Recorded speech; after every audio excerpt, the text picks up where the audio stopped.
Kodwa futhi zikhona nezixoliso ezikhona esisinothile esikasihlalo we-Portfolio Committee ubaba uJomo Spear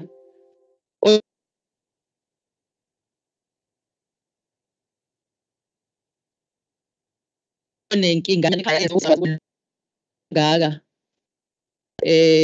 waseke efaka isixoliso ngoba ubengeke akwazi ukuthi ashiye inkinga evele ekhaya ingakalungiseki. Engicabangayo ukuthi sizomxolela, yikho uhlelo lizophathwa yimina lingeke liphathwe usihlalo wekomiti.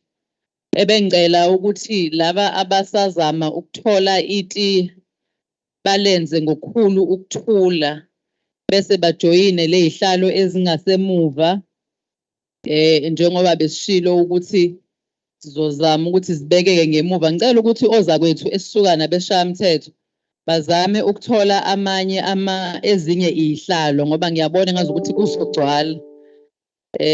Kungamane kume bona kunokuthi kume umphakathi wakithi.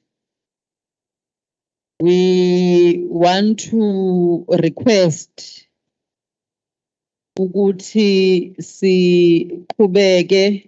I am told ukuthi umeya akekho kodwa udeputy mayor umama uZulu ukhona.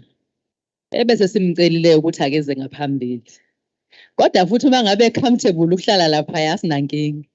Shuthi uyabasaba abantu bakhe. Sihlangene ke la sisishaya umthetho saKwaZulu-Natal.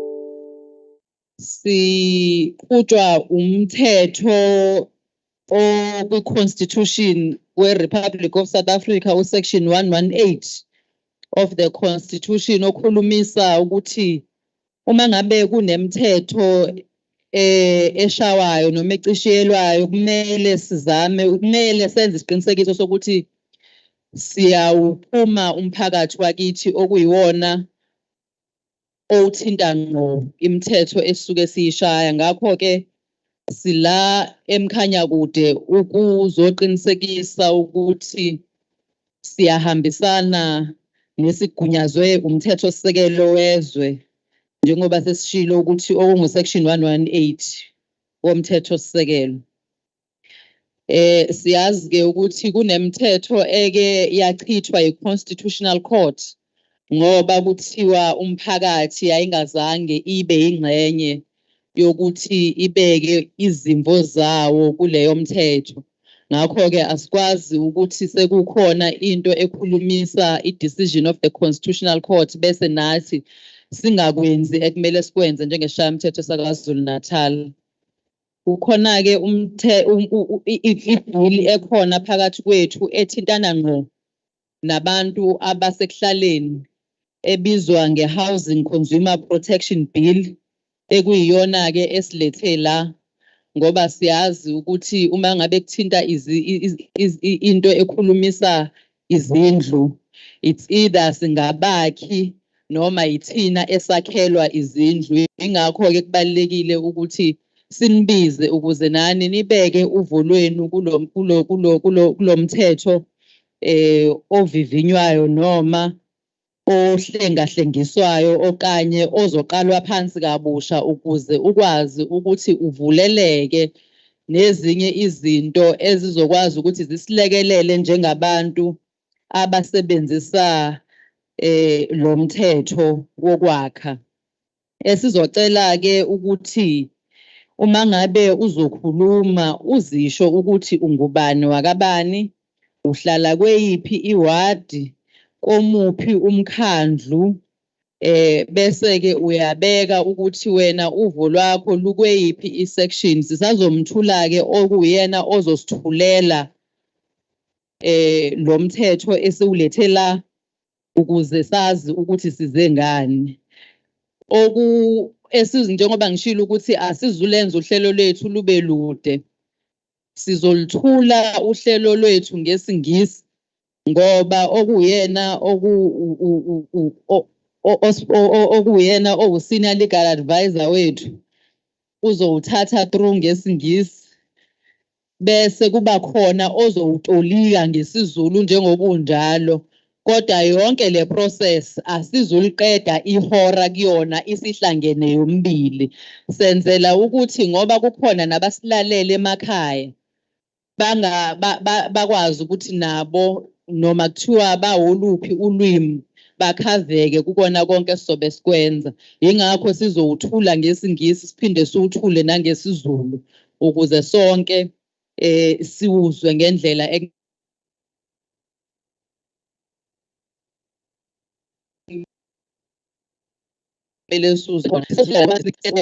njengoba senza nala eMkhanyakude la esithathe khona wonke ama-locals awaletha endaweni eyodwa lapho sizokhulumisa ngalo mthetho esiwulethayo noma le bill esizoyithula phakathi kwenu.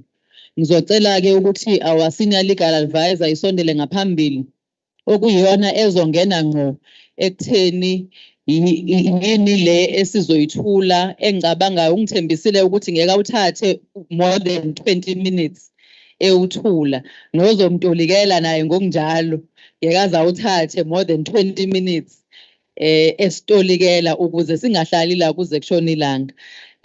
Over to you ke ma'am.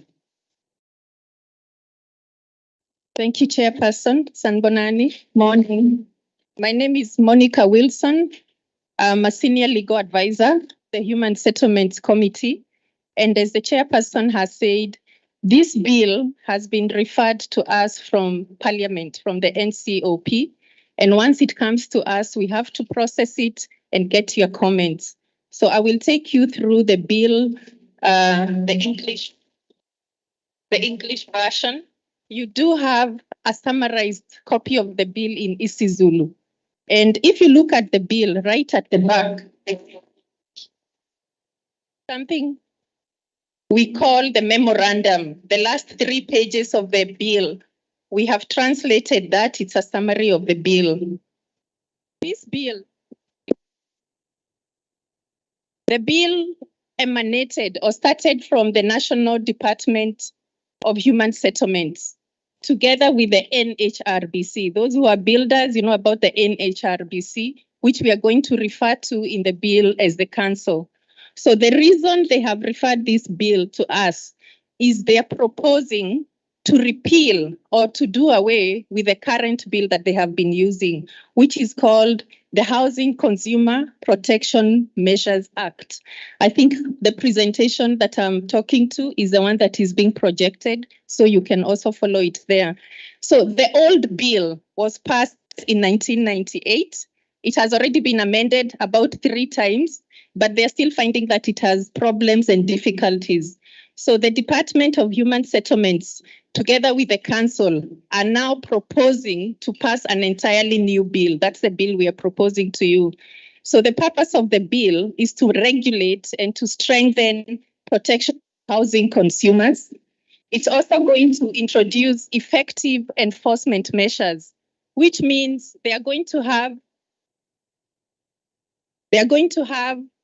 inspectors throughout the country.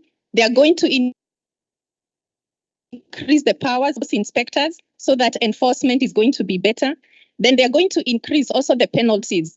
If you have a builder who comes and builds your house or builds a social housing houses, and then those houses are defective, previously they could only be charged up to 25,000.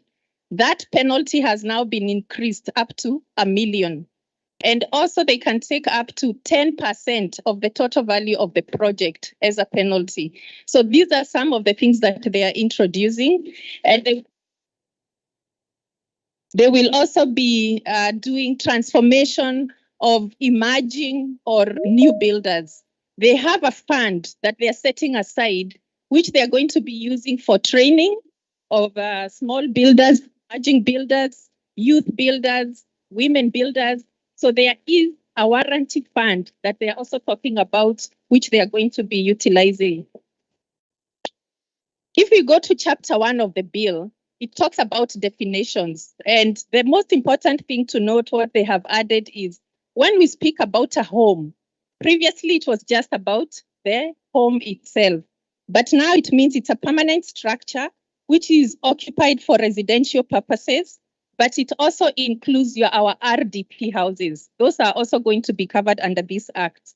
Secondly, they will also include sectional titles, retirement homes, apartments, and flats. Those are also going to be covered. Then the next definition is of a home builder. Who is a home builder? It is not just restricted to the people who go out and do construction. They have now included a home builder to include you. If you're building your own home, you can also be included as a home builder, and therefore you're going to be covered by this act. And then, of course, there is the warranty fund. There is a fund that they're putting aside. You'll find that in section 35.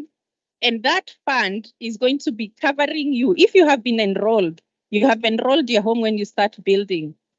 Then if the home has a defect, what they call a major structural defect, then you can be able to claim from that fund. You can be compensated to rebuild the home.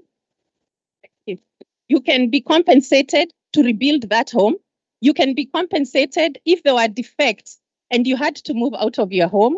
You can be compensated also if there was a problem with your roof. You will see those sections. And so when they talk about building also, no, let me go back. What does the act not include? We saw that it includes a permanent home. It includes the social housing. However, it does not include a unit that does not have its own bathroom and its own kitchen. The bill also will not cover anything that is a temporary building, anything that is a shack or a caravan, or any structure that is in the informal sectors, informal settlements that will not be covered. Also, a hotel or a motel, those who run that business, those are not covered. And then also they're expanding the meaning of building. You know, previously we thought building is only when you build a whole house.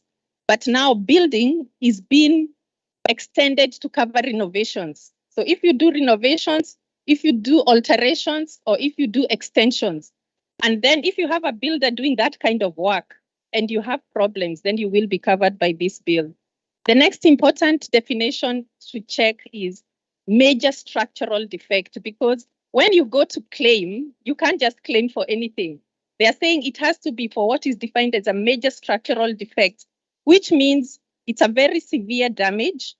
It must affect the integrity of your home so that the home requires to be redone or to be partially rebuilt again. And it must require very extensive repairs. So you need to know that so that you're not just putting in a claim for anything. It has to be what they define as major structural defects. Chapter 2 really just defines what the NHRBC is about, the council as we know it. It's going to have a board. It will have its employees. It's talking about the new thing there is that their board now must have technically trained people. So they will have people who are who know things about the industry. So then chapter 2 also is about the functions that they do. And the functions that they have been doing is that they keep a database of registered homes and builders. They enroll a home, which means when you start building, your home must be enrolled. They also inspect homes, but most importantly, they have a function of training builders. And also they have to go out and inform consumers of their rights and promote quality homes. And then also importantly, advise the Minister of Human Settlements, because the council reports to the National Minister of Human Settlements. So they have to advise the minister. Chapter 3 is about registration of home builders. So if you're a home builder, you must register. And once you register, that register can be accessible. So if you want to check who is building your home, you can go and check that register. And it will show you the status of the builder. It will tell you the grading of that builder. It will tell you whether a builder has any penalties or any sanctions. So you see, like if we have builders who do RDP houses and then they disappear or something, we can be able to check the register and know whether they were actually registered or not. It can also tell you before a builder is appointed whether they have any penalties or there are things that they haven't complied with. And then the council will also prescribe the registration requirements. That is, what are the fees that are going to be charged and all that. And no person, not even a municipality or the department, can use the services of any builder that has not been registered with the council. I think that is something they've already been doing. And they also have the right to cancel or to deregister any builder, especially builders who have a history of building and disappearing. The council has the powers to register those kind of people. Chapter 4 is really about enrollment of your home or a project. So before any home starts to be built, it's important that it is enrolled. And the reason for the enrollment is they will be checking from the date of construction. Which date did the construction start? Because when it comes to you being covered under this money and when you want to claim, they have to check that that project was also enrolled. If a project was not enrolled, then you cannot be able to claim. So it's very important to do the enrollment. And if a project is not enrolled, and then the council finds that project ongoing, whether it's a home or it's a project by the municipality or the department, they can stop that project and make sure and ask them to make sure that they comply with the enrollment. So chapter 4 is about enrollment and why it is important. And then most importantly, section 32, it says that departments and municipalities should not release any funds for projects that are not enrolled or projects which have not been compliant with the Act. So if there is a builder appointed by municipalities and they are not doing the right thing, they are not supposed to be paid. That project must stop and the council must be involved. And all state organs and developers must inform the council about all social programs or RDP houses that are built and all those projects, they have to inform them.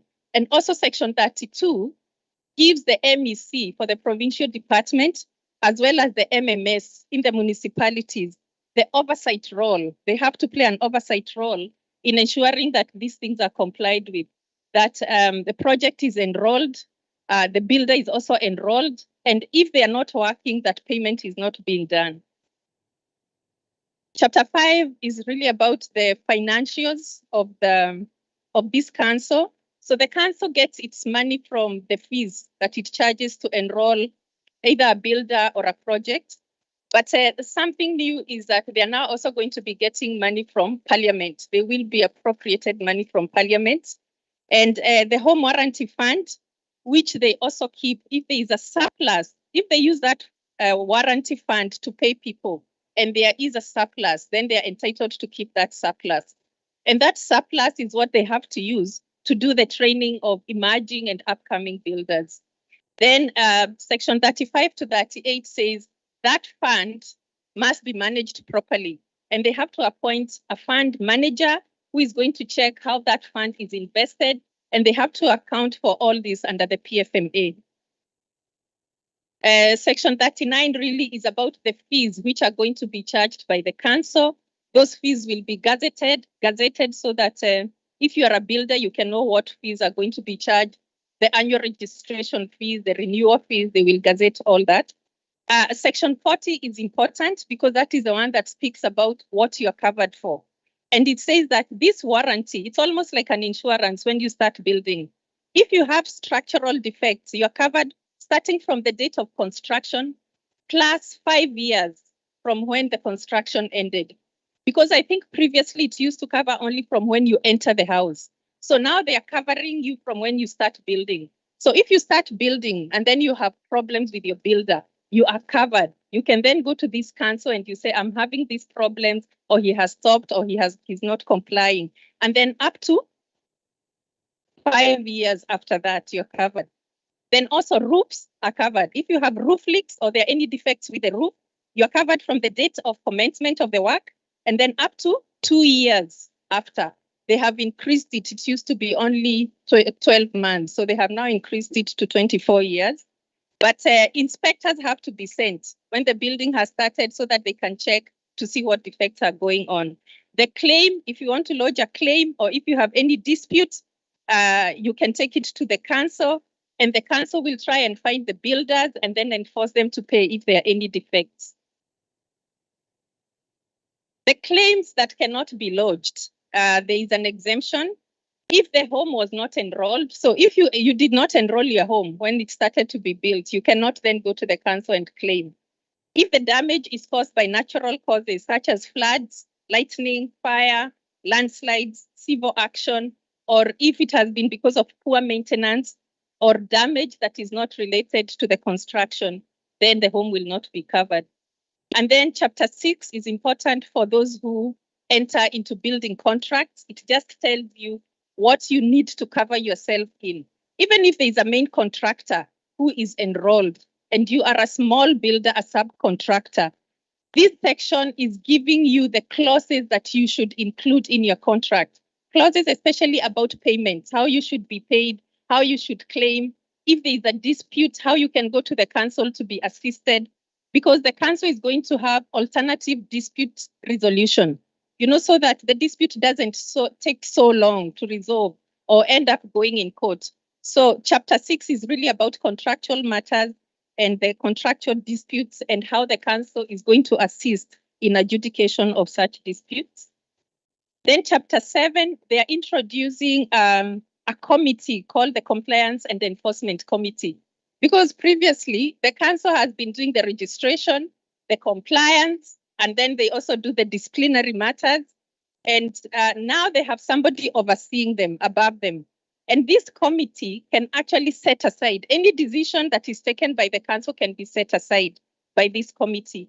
This committee can suspend, it can cancel, it can revoke registration of builders, and its decision is final and can only be challenged in a court of law. And then further on compliance, they are going to have inspectors, as I mentioned. These inspectors, I think you already find these inspectors in some of the municipalities and the departments, but they have increased their powers. So they will have the same power similar to a police officer. And they are saying they have the power to come and request for information relating to any building project that is going on. They can check the technical drawings, and then they can inspect either alone or they can be accompanied by any other person authorized by the council. And they should not be obstructed, bribed, corrupted, or interfered with, because if that happens, they have set very stringent measures on the criminal offense that can emanate from that. And this is to ensure that within the home industry, when a building is going on and a project is going on, the inspectors remain objective and they comply with all the technical requirements so that they can protect you as a consumer, because they should be there, go between the council and yourself. So if they check and they see you've reported, this builder is not doing something right, the inspector must come and certify what you're saying. And then they go and report to the council so that when it comes to you being paid, then these inspectors should not be compromised in any way. So they are making that a very serious criminal offense for any person, whether the builder or the home consumer, to try and influence these inspectors. That you'll find, the inspectors, you'll find that in chapter 7. And then finally, chapter 8, it says the offenses and penalties in this act. Any person who obstructs, interferes, or hinders the council, the employees of the council, or these inspectors, and you're found guilty of any of those things, you can be fined up to 1.5 million years. And then section 80 to 85, it's really regulating the other professionals, like your estate agents, attorneys, conveyancers, the banks that give finance, and all of them are required to report and to make sure that the home has been enrolled before it can be transferred to a new owner, and including the developers and homeowners. And then section 93 is really about just transformation. What happens now, transition matters while we are waiting for this new act to come into place and for all these changes to happen. If there was a tender or a contract that had previously been given, it will continue. If there was a builder who was found to have done anything wrong, they will be charged or dealt with in terms of the old act until the new act comes into place. And the current board will continue to be in place until the new board comes in, and it must be appointed within 6 months of the act coming into place. Thank you, Chairperson.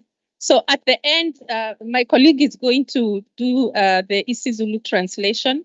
But we kindly request that if you have any comments, what you don't give us today, we will put our details there so you can put your comments in writing and submit.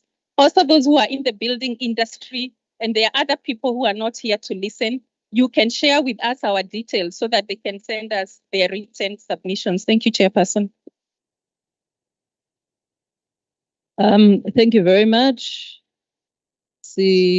Njengoba besishilo ukuthi sizoyithatha ngesingisi siphinde siyithathe ngesizulu.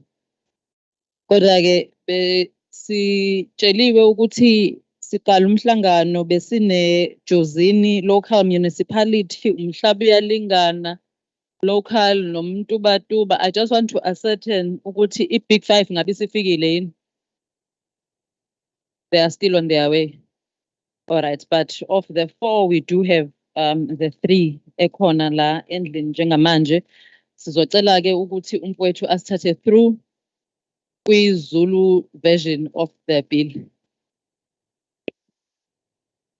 Siyabingelela wonke umuntu okhona endlini, igama uThula Sizwe Zondi, ngibingelela usihlalo amalunga akhona, ngibingelele bonke abakhona la endlini. Ngizokwethula-ke ngisebenza eHansard uphiko lwezilimi esishamthetho saKwaZulu-Natal. Njengoba-ke umama ubengaphambili eseshilo, sikhuluma ngalomthetho sivivinywa ovikela abathengi bezindlu oka 2021.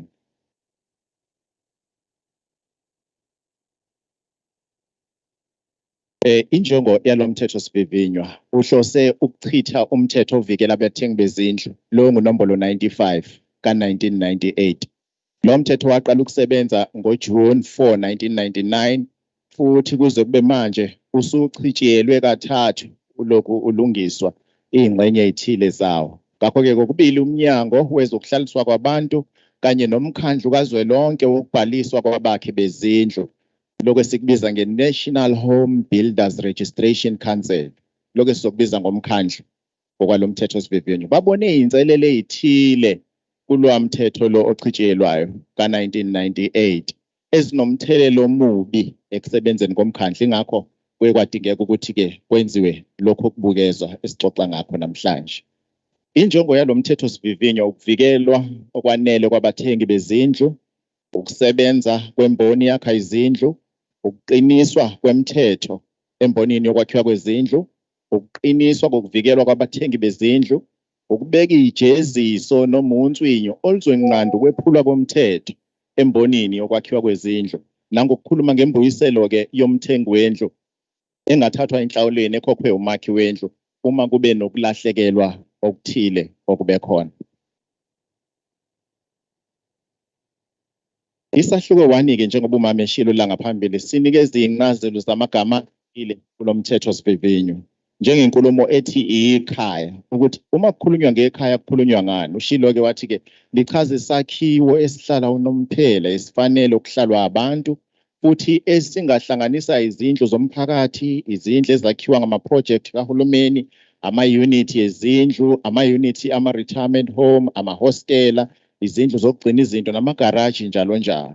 Wasechaza futhi nokuthi uma kukhulunywa ngomakhi wezindlu, njengoba silana nje ushilo ukuthi ngokujwayelekile sijwayele thina umuntu ophumayo ayokwakha ukuthi uyena-ke umakhi lo, kodwa uthi ngokwalo mthetho sivivinywa akade kukhuluma ngawo la uthi nawe usungumakhi, umuntu nje owakha indlu yakhe noma eyomunye umuntu noma owakha indlu ngenhloso yokuthi idayiswe noma iqashiswe, lowo muntu ubhekwa njengomakhi. Aphinde futhi sona lesi sahluko 1 siphinde sikhulume nangesikhwama sewaranti yezindlu. Isikhwama sewaranti yezindlu okukhulunywa ngaso-ke esigabeni u-35 esizosiza-ke lapho kunabathile okudingeka ukuthi banxeshezelwe uma kube nomonakalo mhlawumbe endlini ebiyakhiwe.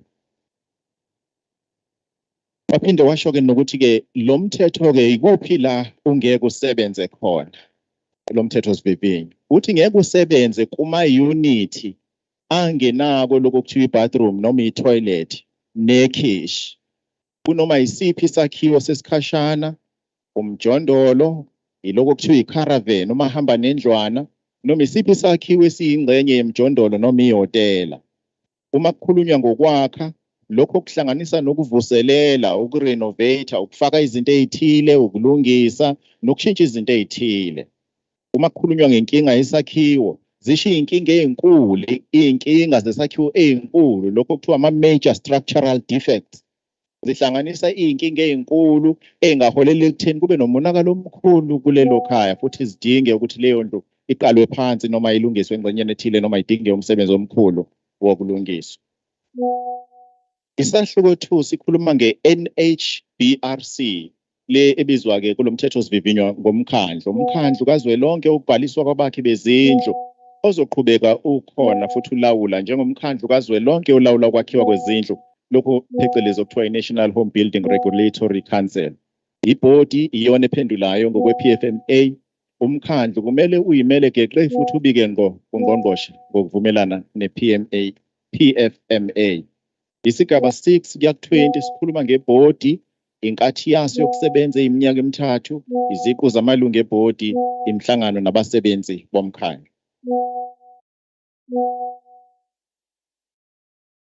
Isahluko 2 sikhuluma ke ngemisebenzi yomkhandlu ngokwesigaba 14 okuzoba ukusungula nokunakekela izizindalwazi lokho esithi ama database neregister yabakhi bezindlu kanye nabathuthukisi bomhlaba, kubhalisa amakhaya, izindlu nokugcina iregister yamakhaya abhalisiwe, ukuhlola amakhaya ngokuvumelana nalomthetho, ukuqeqesha abakhi bezindlu ukuze kugcinwe kahle istandard semboni, ukwazisa abathengi bezindlu ngamalungelo abo nemisebenzi yabo nokuqhakambisa izindlu ezisezingeni, ukunquma imali zokubhalisa ngokuvumelana nesigaba 39 kanye nokweluleka ongqongqoshe.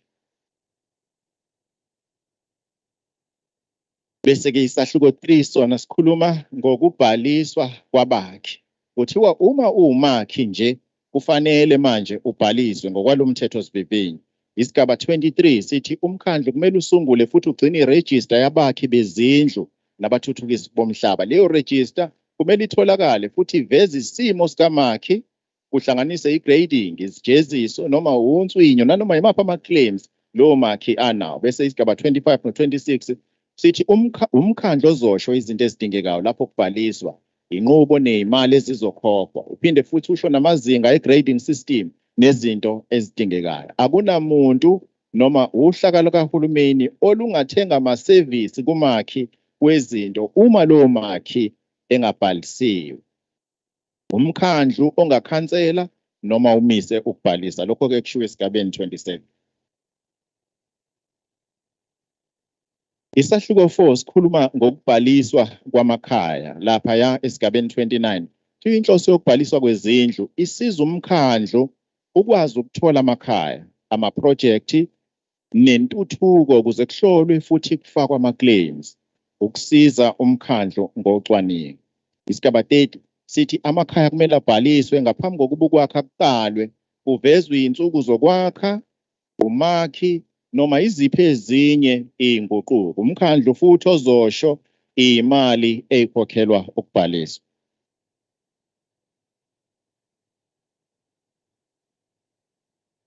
Ngokwesigaba 32 kuthiwa ke iminyango nomasipala akufanele bakhiphe imali kunoma yimaphi ama-project angabhalisiwe noma angawulandeli lomthetho. Zonke inhlaka ikahulumeni nabathuthukisi bomhlaba lokho kuthiwa ama-developer kumele bazise umkhandlu ngawo wonke ama-project okwakha izindlu zomphakathi. Bese kuthi ke o-MEC no-MMC kumele baqaphe umsebenzi ngosolokhozi ngoba kuthiwa uma bengakwenzi lokho kuyomele lokho kubikwe kungqongqoshe. Isahluko 5 ke sona ke sikhuluma ngezezimali nesikhwama sewarranty kanjalo nama-claims. Sithi ke isigaba 34 izimali zomkhandlu zivela ezimalini ezikhokhwayo, i-surplus warranty fund kanye nesabelo mali esivela eParliament. Bese isigaba 35 sithi isikhwama sewarranty yezindlu ezingaphansi komthetho omdala sizoqhubeka, sizosetshenziswa ukukhokha lapho umakhi noma umthuthukisi womhlaba ehluleka noma engasakwazi ukuveza ibopho zakhe ngokuvumelana nalo mthetho. Bese isigaba 39 sikhuluma ngeimali ekhokhwayo lokho esikubiza ngama-fees.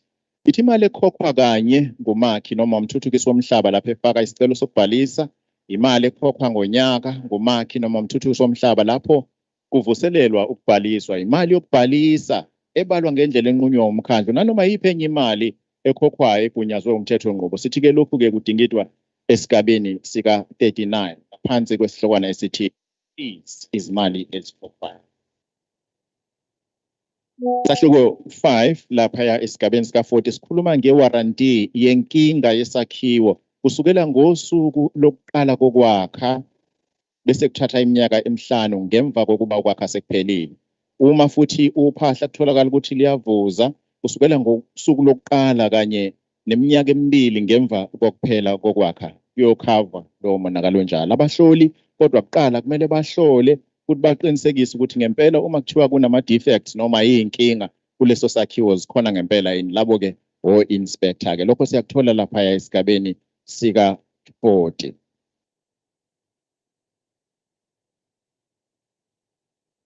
Kukhulunywa ke lana nangama claims angeke akhokhwe. Lama claims lawa kuthiwa angaba awendlu ongathola ukuthi iyayingabhaliswanga noma lapho umonakalo wenziwe inhlekelele zemvelo njengekhukhula, umbani, umlilo, ama landslides noma izimpi, noma ukunganakekelwa kahle nje kwesakhiwo, noma kuthola ukuthi umonakalo nje ongahlobene nokwakha nomakhi. Bese ke isahluko 6 sinengxenye 1 no 2 no 3 lapho ke kukhulunywa ngeindaba zesivumelwano. Uma ubheka isigaba 44 kuya 47 senqabela inhlaka ikahulumeni kanye nama developer abathuthukisi komhlaba ukunikeza ithenda kumakhi uma kutholakala ukuthi lo makhi akabhalisile noma lo makhi usaneyinkinga zesikhathi esidlule angakayilungisi noma kusanama disputes ingxabano ezithile eziphathelene naye noma ama claim asafakiwe ngaye angakawalungisi. Kuthiwa zingase singamkhokheli lo angasangakhokhelwa lo makhi noma avunyelwe ukuthi aqhubeke nokwakha uma umhloli ethola inkinga. Isahluko 7 ke sikhuluma ke ngokuthobela umthetho nokuphoqelela kwenziwe ukuthi usebenze. Uma ubheka lapha isigaba 60 kuya ku 67 kusungulwa ikomiti eliphoqelela ukuthobela komthetho. Basebenzi namalungu ebhodi yomkhandlu abafakiwe, amalunga okwengqongqoshe, tender, item eminyaka emine, konke lokho kudingidwa lapha ke esahlukweni sika 7.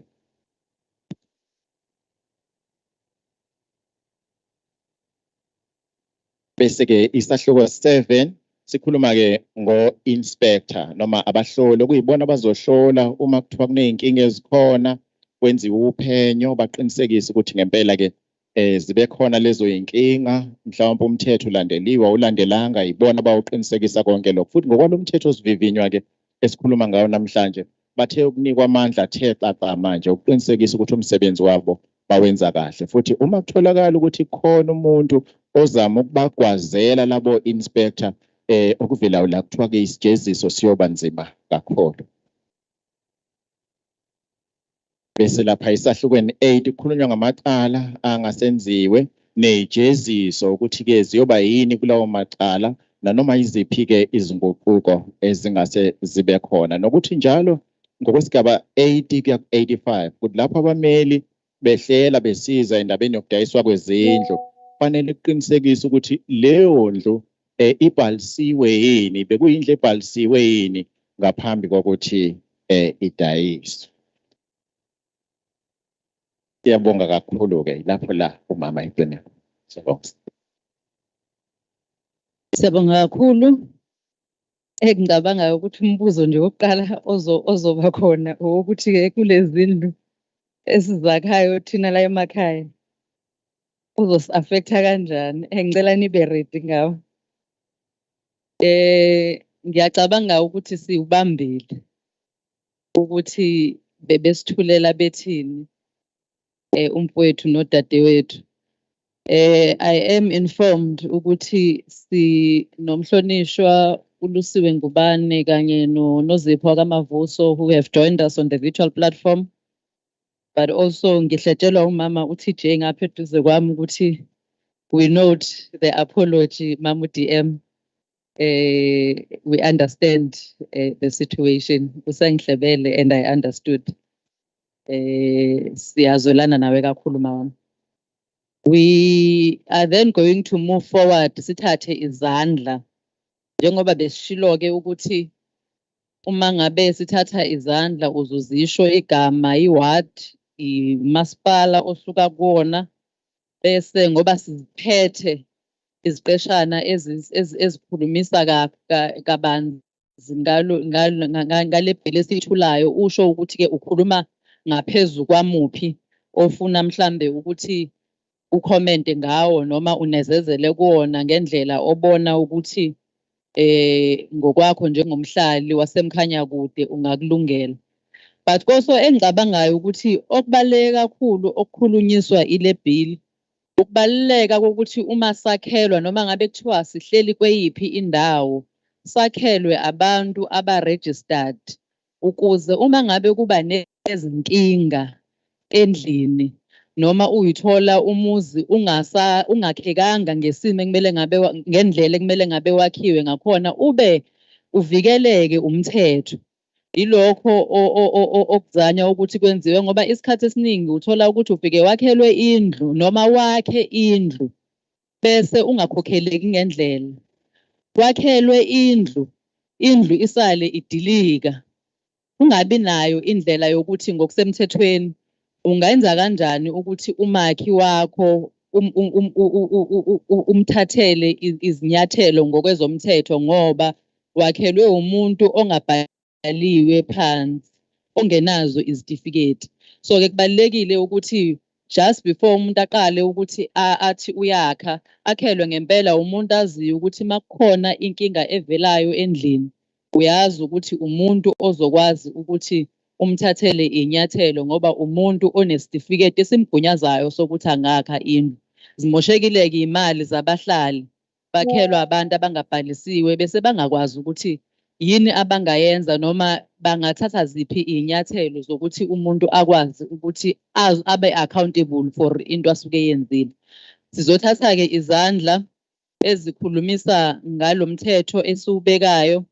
Ngizoqala ngeside lami leli lingapha ngize phakathi nendawo ngigcine on my right. Uma ngabe futhi zingekho njengoba kade beshilo ozakwethu ukuthi sizoshiya izinamba noma nama-email nanendlela eningakwazi ukuthi ngaphandle kwencomo eningazibeka la ukuphi okunye eningakwazi ukuthi nikwenze ukuthi nikwazi ukuthi nifake izincomo zenu ngaphandle kokukhuluma kulomhlangano esikuwona. Kodwa okwamanje sizothatha ke izandla ezikhuluma phezu kwalezi zethulo esezibekiwe. Ngizoqala on my left.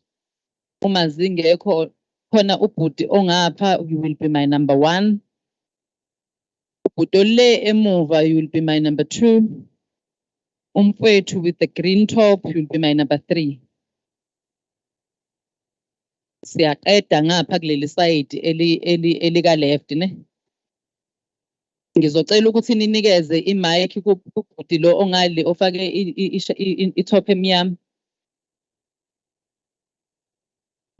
Ngibingelele iguru zethu osomabhizinisi bonke nomphakathi wonke wase eJozini.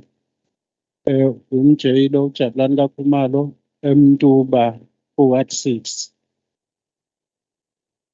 Ngibonga kakhulu ngalolu lwazi ethe nasipha lona namhlanje. Siyazi ukuthi okuningi sikuthola kodwa mase kuthokiwa phambili sihambe sakwazi ukuya phambili. Kancane nje siyenzakala lapha ngicela nje uzame nimshintshela imic ayisebenzisayo noma umfowethu azame ukusondeza kanibijana.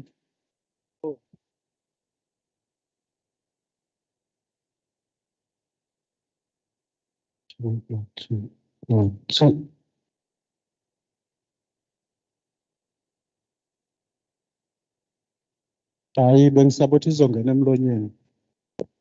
Bengisathi ke nguJabulani umjeyi kaKhumalo Ward 6 eMtuba. Sibonge kakhulu ngolwazi enisinika lona. Nakuba ke kukhona inkinga esibhekane nazo. Okwami ukuthi ngingathi kukhona olunye ulwazi bengithi mhlambe sizolithola ngaphambi koba siye lapha kulokho okuningi benisitshela khona. Like ukulokhuza ukuregister i-NHBRC sisongamabhizinisi abancane siye sithole kudura kakhulu singakwazi ukukhompitha nalaba abantu abakha izindlu ngoba leso certificate singenaso. So bengithi mhlambe lokho nizokufaka nisho ukuthi niyasiza yini nangakho ekuthenini sikwazi kuba negunya lokwakha izindlu. Nanokuthi uma ngabe osomabhizinisi abancane bewuthola leyo msebenzi kukhona bayithola leyo msebenzi kukhona umnyango obasiza ngakho. Bese kuthi okugcina abantu abasemakhaya nami njengoba ngisemakhaya sesibone kulula ukuthatha umuntu laba abantu bokufika abaqhamuka ngaphandle besakhele izindlu ngoba sithi bashibhile. Manje sizokwenza kanjani nanokuthi umnyango ungalekelela kanjani ekuthenini ufundise umphakathi wase-South Africa ogcina ubhidlikelwa izindlu ngokuthi ningakhelwa ngabantu bokufika na abangarejistiwe nabantu bokufika abangenazo itifiketi ebagunyazwe ukuthi sakhe izindlu na. Ngiyabonga. Siyabonga Jabulani. Number 2 emuva. Finance Sprong suke emtubatuba kwabadwana. Mhlawumbe engicela ukucheck-a la. Ngicela ukucheck ukuthi after sebakheliwe abantu izindlu noma sebebhalisile lukhona uhlaka olukhona enekhiphayo luhambe luyo-check ukuthi lo muntu obebhalisile ingene kuyena ngempela noma uyena ngempela nohandovele indlu. Ngoba siba nenkinga esiba nazo ekuhlaleni. Thola ukuthi umuntu wayekade ebhalisile indlu but indlu igcine ingafikanga kuyena. Nethu uyalandelela angazi nokuthi uzophuma bhekephi uzoya kubani. Kuphinde kufike enye project futhi yezindlu. Athi uyabhalisa azithola ukuthi wena wayitholi indlu. Angazi nokuthi uzohamba yekubani abuze ukuthi indlu yami yashonaphi. Ninalo yini uhlaka nina enilikhiphayo kwa-human settlement luhambe licheck-a mhlampe after 2 years mhlampe oluhambe libheka ukuthi ngempela lo muntu ophethe isikhiye umnikazi wendlu yini. Mhlampe nalokho kungalekelela ekuthenini nibone nalawo ma-leaks lawa akhona endlini. Lungalekelela ekuthenini nibone ukuthi okay la sokunenkinga ekhona udinga ukuthi bephinde belungisele abantu bengaze behambe becinga ukuthi noma becinge leyo contract yayibalekelela ukuthi ibuye futhi izobasiza. Bengicela nje ukwenza i-follow up yalokho ukuthi ikhona nendlela uhlaka nilikhiphayo lulekelela abantu basekuhlaleni. Ngiyabonga. Siyabonga. Before siqhubeke sicela ukuthi siphinde mhlambe sikuchaze ngizoza kuwena bhuti wami. Khona nesandla sesifoye sesivuka ngapha hayi bantu abakhulu. Hayi bantu abakhulu. Phela asiyiphakamiseni kanye. Masithi nje siqala ngapha ukuze sidlulele ngapha phakathi nendawo siphinde siye ngapha asingaloku ivuka kanje. Yabo. So ngizokunotha bhuti wami ngikunote you will be number 5 on this side bese siyagcina kungasaphakamiki ezinye until isiqede wonke ama-side esiwathathayo. Bengicela ukuthi siphinde siyichaze ukuthi thina sisuka esishayamthetho saKwaZulu-Natal ngaphansi kwekomidi lokuhlaliswa kwabantu i-human settlement. Asiyona i-department or representing the Department of Human Settlement. Ngakho-ke uma ngabe kunezinto esiyifisayo zaka-human settlement sizoziphendula mhlambe ngasekugcineni ukuthi eziphi iy'nhlelo esinganilekelela ngazo umphakathi wakithi ngoba sezikhona working with the local municipality ukuthi ulethe umnyango waka-human settlement uzophendula izinto ezikhulumisana nomnyango waka-human settlement. Kodwa okwamanje sicela ukuthi sikhulumise izinto eziphathelene nale bill esizoyithula phakathi kwenu. Okudinga umnyango waka-human settlement ngingacela nje ukuthi noma kusishisa kunjalo sike sikubambe kwamanje siqale sidlule kule bill. Bese-ke uma ngabe kukhona okungaba umphako enicela ukuthi nisiphathise wona nicele ukuthi siwudlulisele ka-human settlement sibeke sesinivulela mhlambe ithuba ngasekugcineni. Kodwa okwamanje ngizocela ukuthi sike sibambe imibuzo edinga umnyango waka human settlement ngoba thina siyikomidi laseshayamthetho not umnyango waka human settlement. I will then move to number 3 ubhuti wami, then it will be you mfowethu ugcine ubhuti lapho ured. Cela ningilethele imic kubhuti. No, siyabonga Chairperson, sacela ukubingelela kuwena. Ama-members onke akhona. Mina ngosiphakeme Mkhwanazi. Ngisuka kumasipala Inkosi Mtubatuba Local Municipality. Ngifisa ukucheck okubili. Okokuqala ukuthi umthetho lo umehluko mungakanani ubuhle nobubawo phakathi komuntu owakhe kwi-urban area nomuntu owakhe emhlabeni weNgonyama Trust, ama-benefit awo noma u-affecteka kwawo. Okugcina umbuzo engafisa ukucheck ukuthi ngithi kwi-slide number 14 ukhuluma ngendaba zokuthi onjani umuntu ongeke esizakale mayefaka iclaim. Ngifisa ukucheck ukuthi uma ngabe ke esithi nayi indlu siyakhiwe mhlawumbe let's say i-geotech bekumele ngabe yenzakaleni ithe siyakhiwa umuntu esehlala phakathi watholakala ukuthi inomswakama noma iyaqhuma ngenxa yokuthi kunamanzi ngaphansi. So lelo protection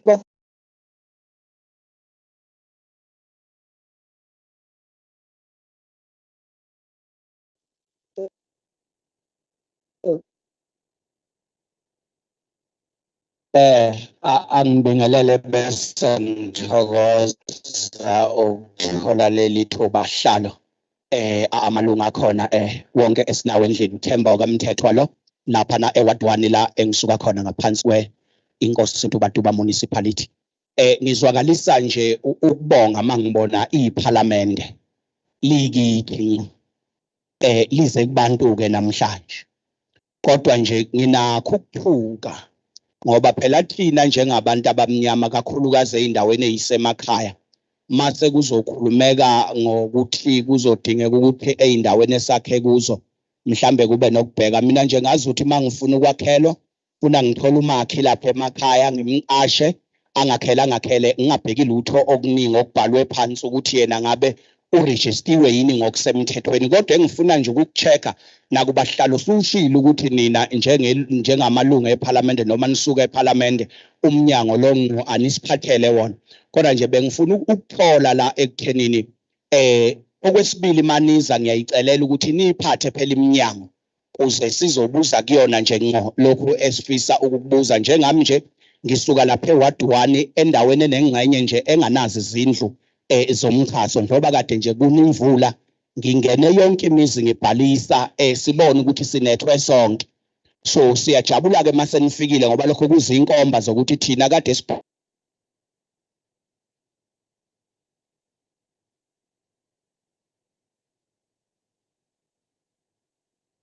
balisile ngezikhathi zeyikhukhu izindlu zaseduze kodwa wathi usuka kuwona osomabhizinisi nje abancane abafisa ukungena kulo mkhakha nikwazi phela ngoba ngiyabona ukuthi niza kanjena nje sekukhona nekusebenza ngoba nifika sebelungiselele beqeqeshekile. Angibonge ngoba lokho okunye uthe hlalo sizothi ukulandela ngasekugcineni. Ngiyathokoza. Siyabonga kakhulu. Number 5. Ngiyabingelela kuyiphathimandla zonke ekhona. Uthemba lo ngomavundle Sibongo ward 8 uThokothini. Ngifisa ukudlulisa ukubonga kakhulu ala mhlawumbe ukubona iphathimandla evela kwa human settlement. Okwami akukuningi ke kakhulu. Mina bengifisa ukubuza la uma kukhulunywa ngabomakhe ababhalisiwe. Hleze endaweni esihlezi kuyo ma ubheka indawo esikuyo la emakhaya sisendaweni engamakhaya kakhulu especially abantu enikhuluma ngabo ababhalisiwe bancane kakhulu mhlawumbe ngoba njengami nje ngino 46 years manje angaze ngibe nayo inhlanhla yokuthola umuntu othi mina nginaso isitifiketi sokwakha ngibhalisile futhi. Okungukuthi kusho ukuthi abantu esinabo la endaweni yakithi hleze babaliwe abantu ababhalisiwe. Ithi-ke lento ekugcineni kosuku Parliament lami akusinciphiseli yini thina amathuba omsebenzi kulaba bantu abakhona abavele banekhono lokwakha kodwa manje bengenayo lamaphepha. Bese okwesibili ikhona yini indlela esingalekelela ngayo laba bantu abangomakhi abakhona ezindaweni ehlezi kizo la emakhaya ukuze ekugcineni kosuku bengagcini bebulawa indlala umsebenzi ungasekho ngenxa yokuthi kuthiwa amaphepha abanayo ngoba mina nje ngisomabhizinisi ngizonqaba uqasha isihlobo sami esiwumakhi uma ngabe kungukuthi iphepha asinalo. Sikulungisa kanjani-ke lokho eParliament? Ngiyabonga.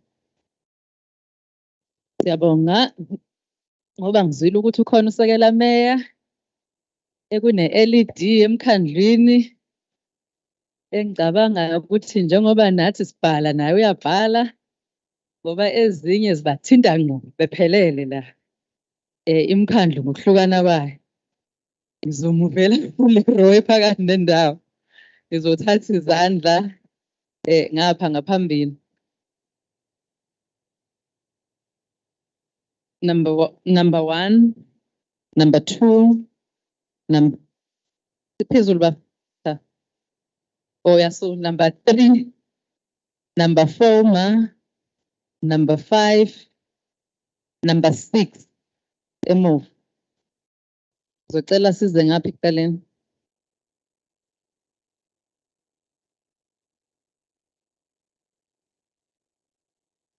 Asibonge mphathi wohlelo, sibingelele kuwe nawo wonke amalungu eParliament akhona phakathi wethu ozakwethu laba abanye abakwi-administration wonke nje umuntu okhona kulo mhlangano. Mphathi wohlelo, umuntu azi ukusho okuningi.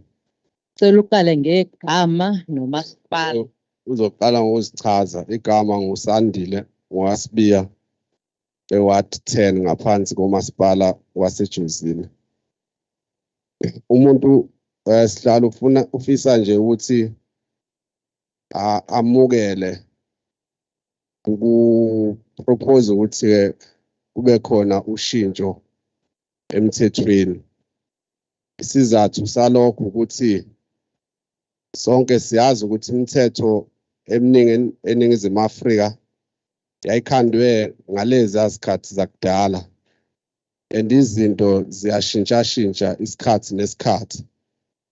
So ukuze igeneration yamanje ikwazi ukuba accommodated entweni ezenzakalayo kufanele kube khona ukushintsha komthetho. Sifisa nje ukuthi-ke umuntu appreciate that intervention ukuthi kwazi ukuthi ku-amend umthetho and siyazi ukuthi umthetho wawukhona ngaphambilini u-accommodate kakhulu abantu abamhlophe ukudlula abantu abamnyama.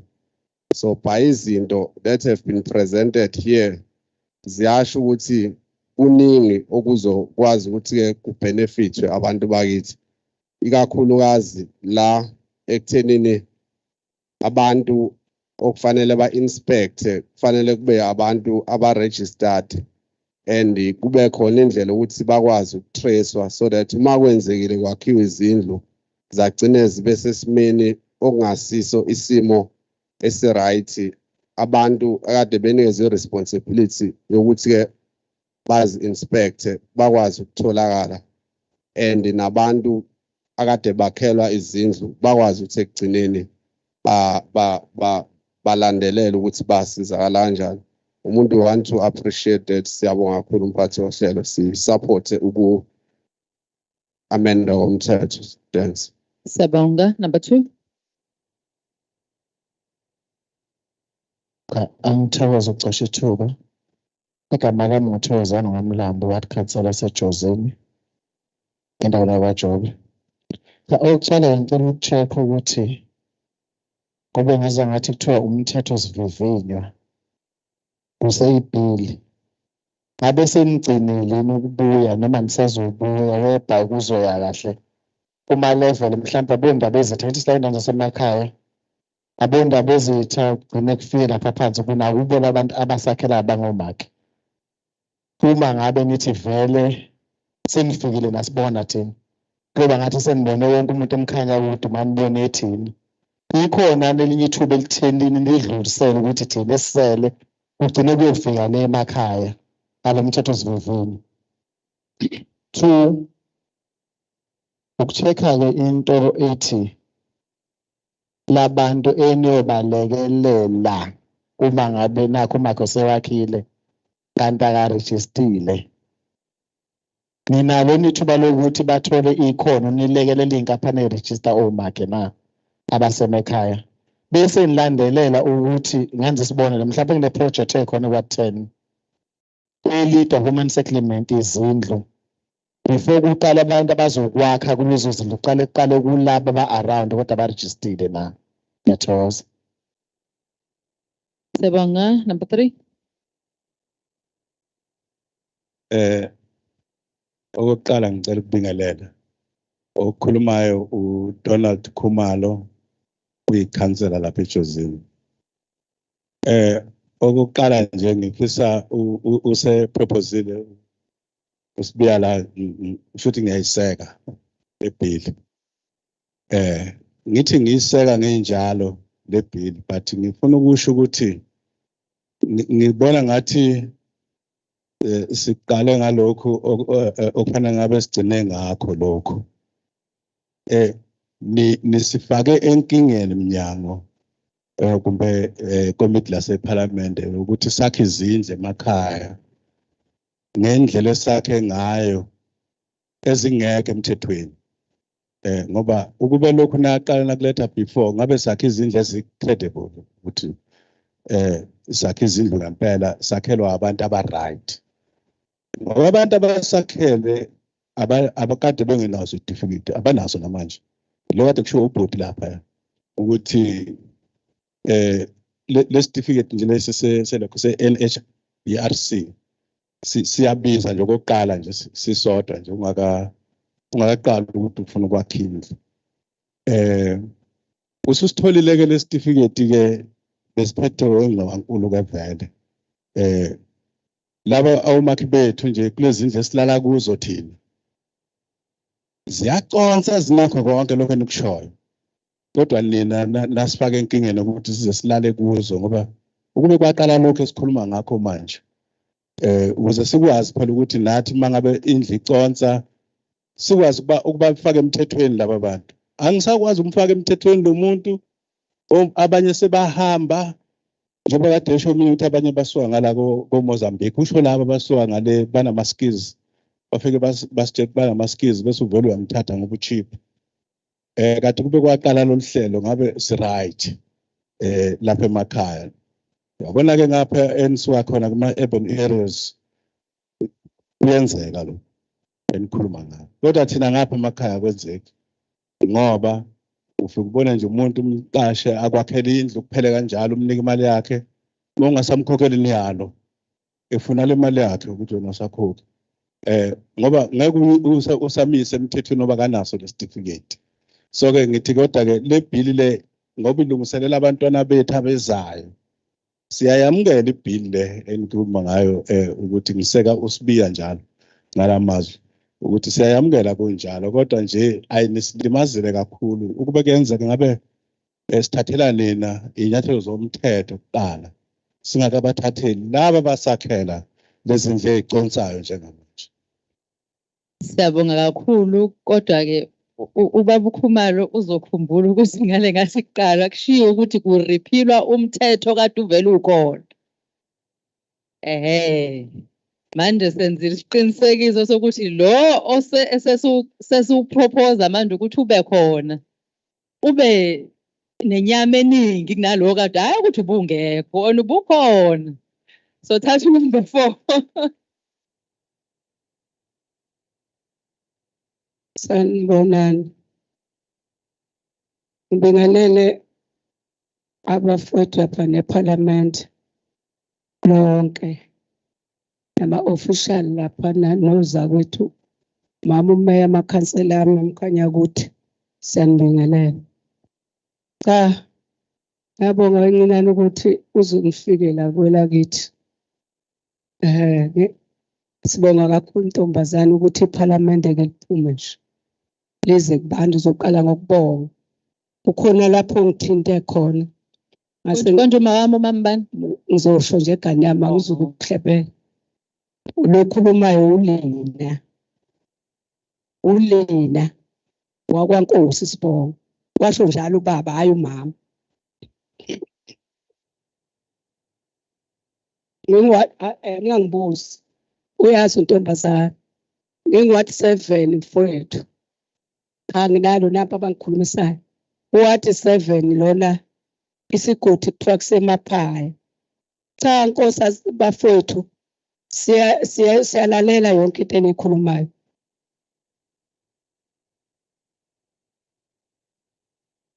Esikuthokoza ukuthi kuthiwani. Ngiyabonga mawuthinta iConstitutional Court. Namuhla nikwazile ukuza ngoba kunemithetho eyashaywa phambili ungezwanga emphakathini. Leyo mthetho sisayikhuluma ukuthi sifuna kuzwe kubantu. Namhla ke sibonga ukuthi niphumile neza kubantu. Uyangithinta manithinta leyo ndawo. Angisho ukuthi nginjani kodwa iyangithinta. Sifuna ukuthi la mina njengami obangigugile hleze abanye bezwe sehlukanisele endlini ze housing nezindlu zethu. Mangihola impesheni nginokucongobezela ukuthi ngicela umakha angakhele ngoba lo lijistiwe uzongibiza phela imali ethe xakahlezi lo ngaregistwanga uzongibonelela ngoba imali iphuma kuwe njengohulumeni isakwazi phela ngoba impesheni. Kube nemali yokuthi ingane lama grant eziwatholayo hlezi mina nginabani ngakha ngemali yezingane ngicokobezela ukuthi ngizakhela ngithi imali sinika ama grant ezingane ezashonela abazali nithi bakhele. Kodwa manje uma leyo mali ingenayo umuntu oregistile ubiza kakhulu kunomuntu ongaregistanga ofundile waqala kudaka boy waqhubeka wakha ngoba lo muntu usuke engenaso certificate. Kodwa usuke engcono kunomuntu oregistered. Khona sisho ukuthi bengaregister. Kodwa ke manje ngizokwenza njani uma ngingenayo umuntu uzobala phela ukuthi mina ngiregister ngokusemthethweni ngikuhulumeni. Abantu phela bayibesho ukuthi sikohulumeni thi.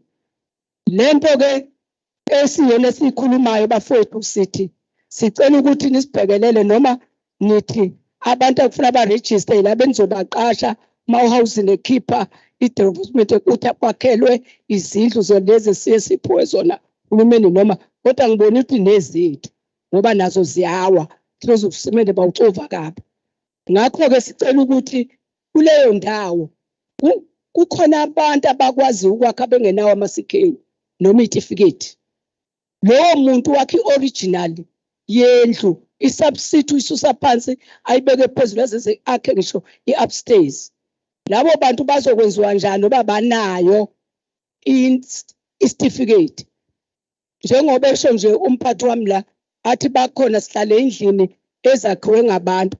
Ngeke ngivume ukuthi bese ngikhuluma lokho okunye ngihamba nabo abafowethu ukuthi sicela nisibonelele lapho. Asisho umthetho uthunjani kodwa mina ngisathi sicela ukuthi niyobuka kahle ukuthi laba abantu bempu noma laba bahamba abenganakho abangafundanga abangayitholanga imali yokufundela ukwakha benziwa kanjani labo bantu. Kube lapha ke okunye ke ngizwile lapha nikhuluma ekuqaleni usisi lapha ekhuluma ngendaba yokuthi kunezindlu abantu eziphumayo abanye abantu bese nyamalala. Vele ziyanyamalala kodwa singazi ukuthi izindlu kahulumeni inyamalala kanjani. Nalokho siwumphakathi simphathisa ukuthi nilandelele ba kunabantu abake bephuyele izindlu besale neziza kodwa bengabe besakwazi ukuthi izindlu zabo shonephi inikwe bani. Yabonga. Siyabonga mama Nkosi. Number 5.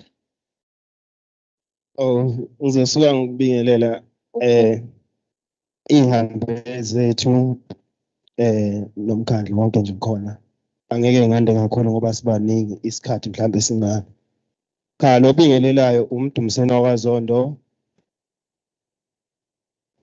osuka ku Ward 5 emkhandleni waseJozini. Siyabonga kakhulu futhi siyakuzwa okukhulumekayo. Kodwa okuningi kwakho ngibona ngathi thina esisuka ku-Ward 5 akusithinti kakhulu. Ngoba sisuka endaweni engicabanga ukuthi walezi zindlu zoxhaso okukhulunywa ngazo ezi-RDP asikabi nazo.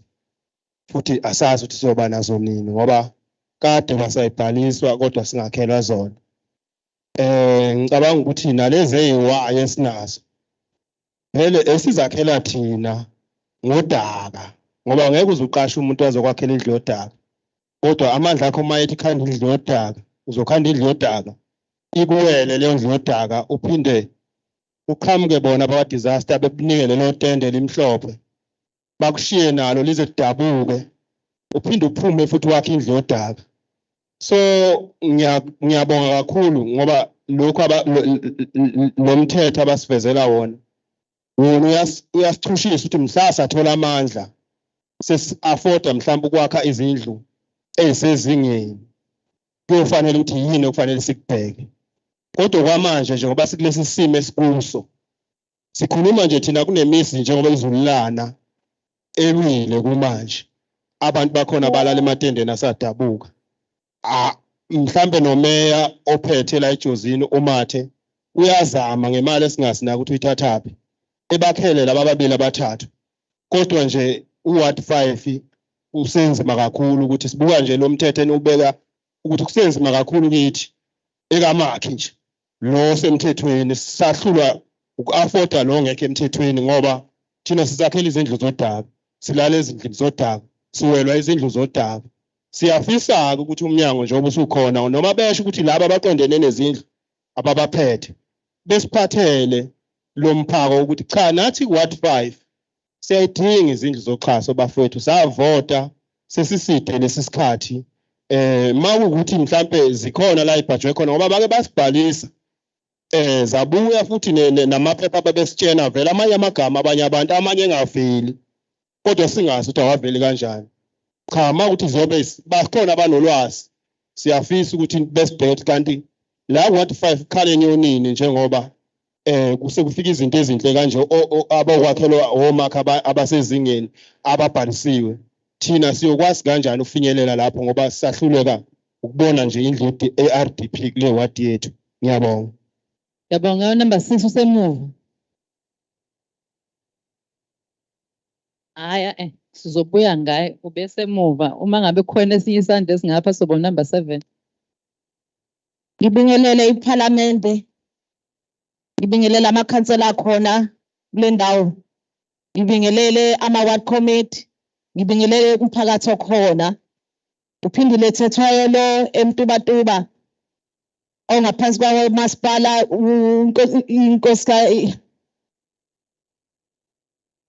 inkosi Mtubatuba uxolise.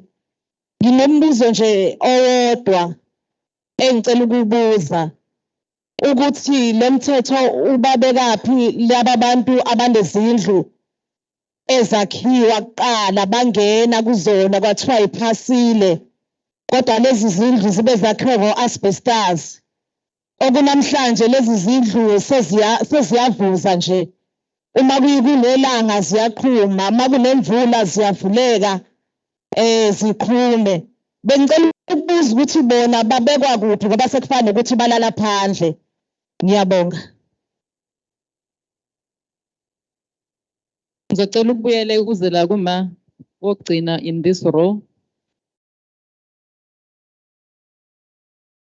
Angibonge mphathi wohlelo. I'm sorry ngine-floor. Igama lami ke nguNompumelelo wakamhlanga.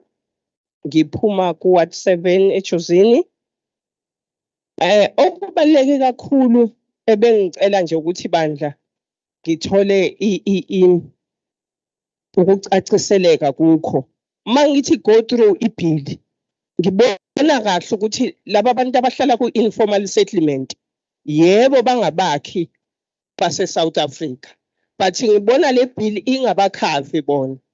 Uzogcina umuntu eseyibuza okungasilahlekisela amavoti ngokulandelayo ukuthi right namba abantu bayasebenza kuhulumeni baya afforda bona ukuthola omakhi baya afforda futhi ukuregister amakhaya abo kusho ukuthi thina vele silahliwe. Kanti abantu abaningi ukuba benginesithombe sama informal settlement ala eMkhanyakude ubungamangala ngilinganise ngelindelani. Ilindelani iyona ehlala ihlupha umoya wami na abantu abaningi abahlala baphuma like ngathi kuphuma impukane endlini eyodwa uthola ukuthi bawu10 bahlala nje ekopini eli1. Bona ke bazoyibuza ukuthi ngoba sinamandla thina pho lo mthetho niuvume nathi uzo uphasa nje uzosiza nina kuphela yini. Thina njengabahlali baseMkhanyakude bese siba nenkinga. Kusho ukuthi angikubeke ekomidini kodwa ngithi akube umphako ozoya eminyangweni ukuthi hayibo nampa abantu bekhala ngama informal settlements. Nabantu abafuduka besuka emazweni abo umuntu asuke la kaMhlaba uyalingana ayodala itraffic nginenkinga ngibazi ngabalanda kanjani. Umuntu ashiya ikhaya likhona ikhaya mhlamba abantu bakhona bayaphila ayohlala eThekwini qhamuke sememeza uhulumeni ngakhela indlu nalokho ngiyacela ku-attendwe nakho ngoba ikhona ukusibangela inkinga.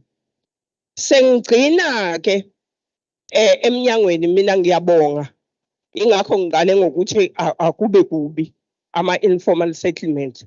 Angibonge mina mangikubuka ngikuweya ngibuka umuntu wase South Africa noma wase KZN ezovikeleka ngoba likhulu izinga lokuxhashazwa umakhe.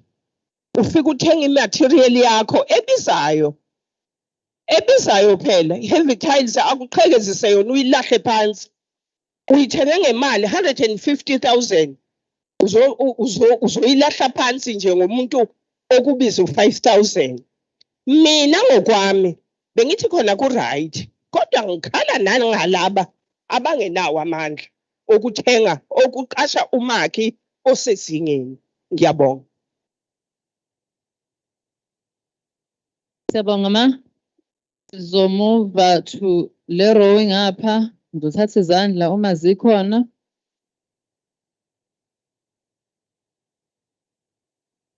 Kunesisodwa esilapha emuva nesto. Bathi nikhavadi ngapha kusho laba balapha phambi kwami.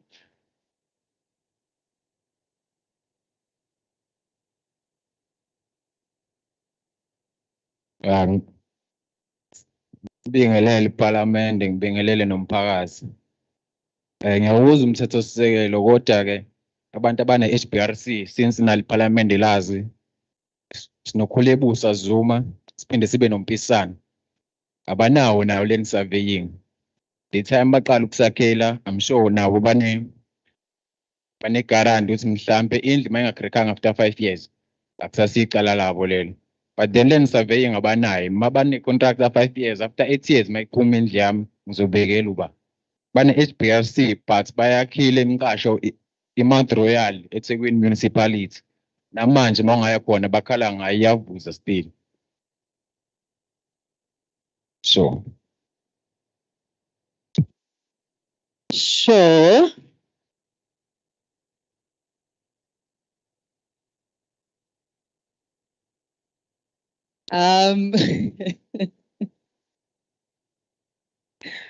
No, asibonge kakhulu.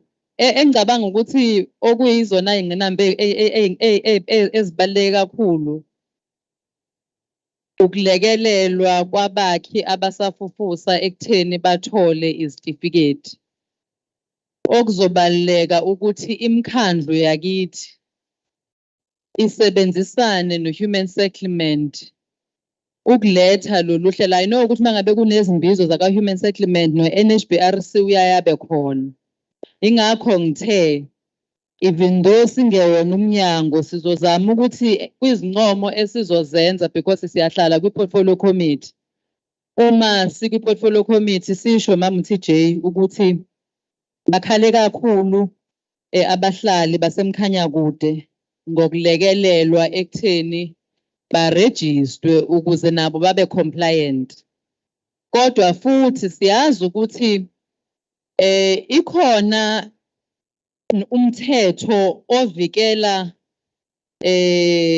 ama consumers i-Consumer Protection Act lo okhulumisa ekutheni uma ngabe sekukhona abazokhuphula imali bazibekele phezulu ngoba nakhu bazi ukuthi bona ba-provide i-service. Engicabanga ukuthi-ke bazokwazi ukuthi basivikele ukuthi kungabi khona abazo-inflate ama-prices or bakhuphula ama-prices kakhulu ngoba sebethi bona ngoba sekunalo mthetho othi abarejistwe. So zikhona iy'nhlelo noma imithetho evikela imiphakathi yakithi engicabangayo ukuthi ibalekile ukuthi abantu bakithi bayazi. Siyabonga kakhulu, we have heard ukuthi ne-Big Five is also now in the meeting. Kuke kwanombuzo engicabanga ukuthi kubalekile ukuthi suphendule thina singawushiyeli kuma-officials ethu. I-traditional leadership, I am aware ukuthi they were invited to this particular meeting. Ngoba nezinduna zamakhosi ngiyazi ukuthi bakhona in this particular meeting ngokwe-register yethu. Ngakho-ke njengoba sikhona la i-traditional leadership iyingxenye yokuthi nayo izolalela ukuze ibeke uvo lwazo. Kodwa futhi ishayamthetho sithathile isinqumo sokuthi uma ngabe kukhona ama-bills a-affecta i-traditional leadership ikwazi ukuthi ithunyelwe nakwi-House of Traditional Leadership ukuze nabo babe nayo indlela yokuthi bazi ukuthi kwenziwani. So hayi ukuthi bazoba excluded in the process ngey'ndlela ezihlukene sizokwazi ukuthi kube ne-inclusivity including leyo ukuthi uma ngabe sihleli la bakwazi ukuthi babe khona. Ngizocela-ke ukuthi ozakwethu baphendule imibuzo ebuziwe that relates to the bill. Uma ngabe kukhona le kumele sitolike khona, we will then request umfethu ukuthi akwenze. Bese nathi-ke siyangena noma uTJ Gumede. Ngiyabonga.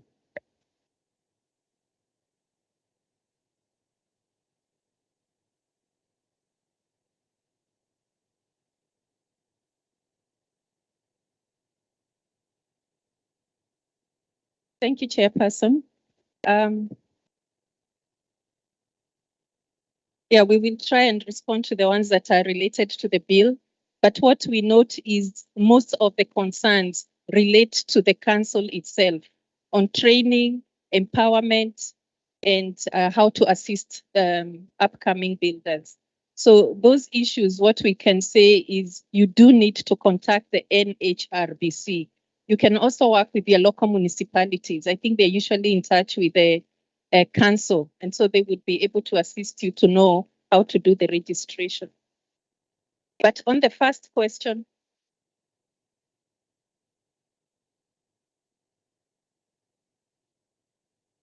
uyasho kumama ukuthi uma elalela izinto ezinikhathaza kakhulu enihambisayo la uyabona ukuthi zithinta umkhandlu ngokwawo.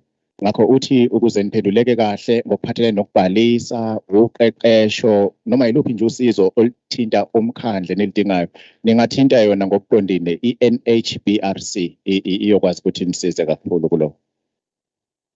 the first question was how will homes in rural areas be affected? This bill covers all homes as long as it's a permanent structure.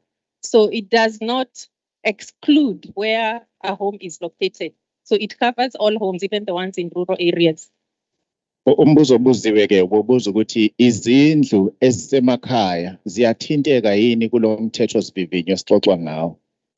Omunye umnumzane uze wabuza ukuthi laba abahlala ey'ndaweni ey'semadolobheni nalaba abahlala ey'ndaweni ey'semakhaya ngaphansi kwe-trust emhlabeni wamakhosi ukuphi umehluko lo mthethosivivinyo uyithinta kanjani iy'ndawo ey'njalo? Uyaveza komama la ukuthi cha lo mthethosivivinyo usebenza kuyo yonke imizi. Uma nje kukuthi leso sakhiwo akusona isakhiwo sesikhashana, isakhiwo esiyohlala isikhathi eside, uyasebenza-ke lo mthetho futhi kube ukuthi-ke leyo ndlu ibhalisiwe. The next question was about how is a home covered if the defects are discovered immediately after you have to, one, make sure your builder is registered, the builder that you're using. And two, that your home is enrolled from the date that the construction starts. So even before you occupy, you will have noticed the defects. And that's why we also have inspectors once your home is enrolled, so that you can notice all these defects immediately and you report it to the council. Umuntu uzokubuza ukuthi kuthiwani kwenzekani uma kukuthi indlu yakho seyakhiwe-ke bese uyaqala ke manje ukuhlala kuyona. Uthi nje usahlala isikhashana bese uthola ukuthi le ndlu iney'nkinga, kwenziwa njani lapho? Uthi-ke ilento iqala ekuqaleni ngesikhathi uzokwakhelwa, qiniseka ukuthi lo muntu ozokwakhela ubhalisile. Qiniseka futhi ukuthi naleyo ndlu ezokwakhiwa ibhalisiwe. Manje uma usuhlalile kuyona wasuthola ukuthi khona iy'nkinga, uthi bika ngokushesha kulabo ababizwa ngo-inspector, abahloli bezindlu nabaphenyayo uma kuney'nkinga.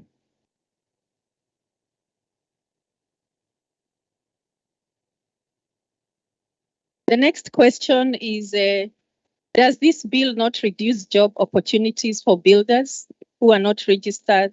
And how do we help those who are not registered? I think this bill, like somebody commented, that we are now moving with the times and things need to be done the right way. So I don't think that the bill is going to reduce job opportunities for the small builders, because as you saw, one of the functions of the council is to train the small builders and upcoming builders. They have to use that money which they have to train you. All you have to do is probably like come together and ask for training. Or maybe if municipalities, or I don't know what building associations there are for builders, if you come together and you request for training, then you will get training, then you will get registered, then you will get your grading. I think once you are compliant with all these issues, I think the opportunity for you to get work is more and better than people who are not registered. Secondly, you are also protecting the person you're building for. Because if you are registered and their home is registered and something happens, then those people are covered as well and they can claim from the same fund.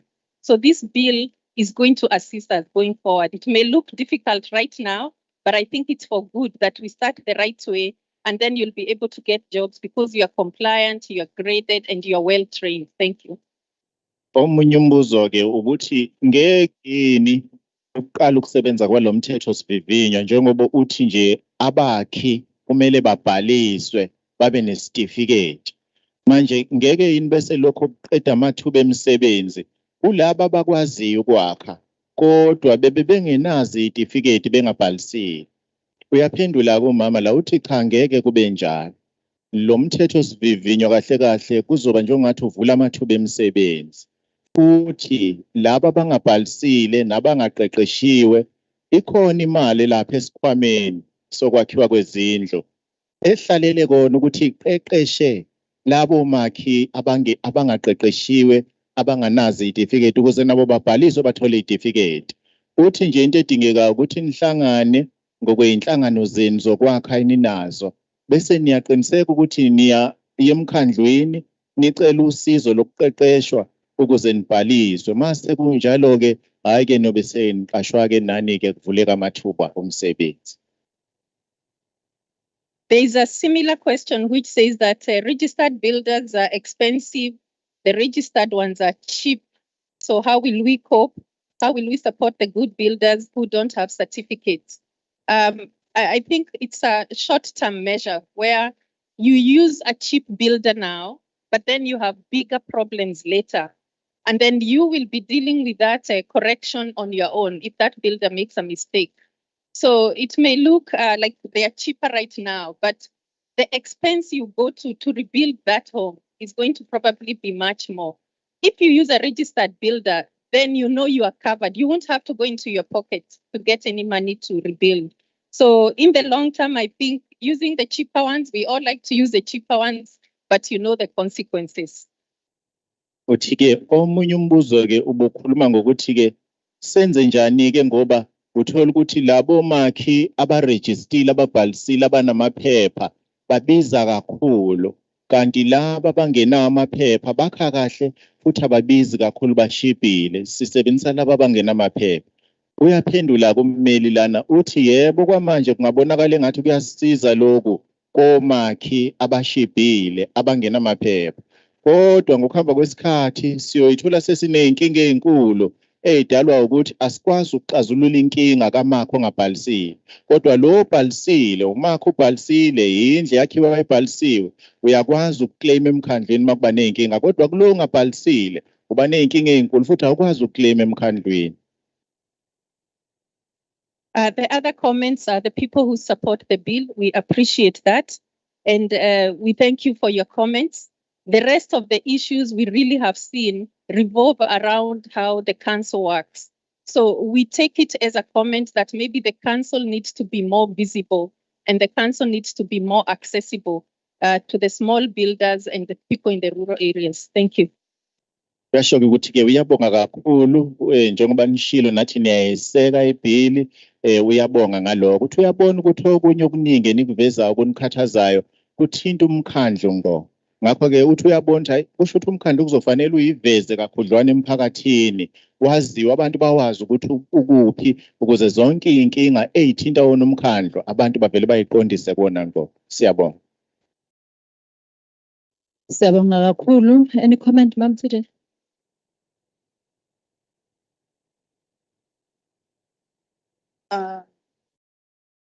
Angithokoze mphathi wohlelo.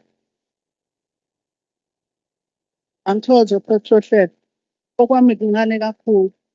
Kuncane nje kakhulu. Okukhulu kakhulu. Ukhona umfowethu la okhale kakhulu ukuthi uphuma ku-Ward 5. Kuthiwa uZondo. Bathi abazi nje bayibona into okuthiwa i-update house e-Ward 5. Ngiyoluleka mina mfowethu ukuthi uqale uye kumasipala wakho noma uqale ekhanseleni. Ulibuze ukuthi linawo yini allocation yezindlu. Uma ngabe uhamba uyobheka ukuthi umkhandlu unayo yini allocation, because into eyenzakalayo la i-KZN inkulu kabi. Siyiphasisa kanye ngonyaka ibudget yezindlu. Bese kufanele kuxazululwe wonke umuntu.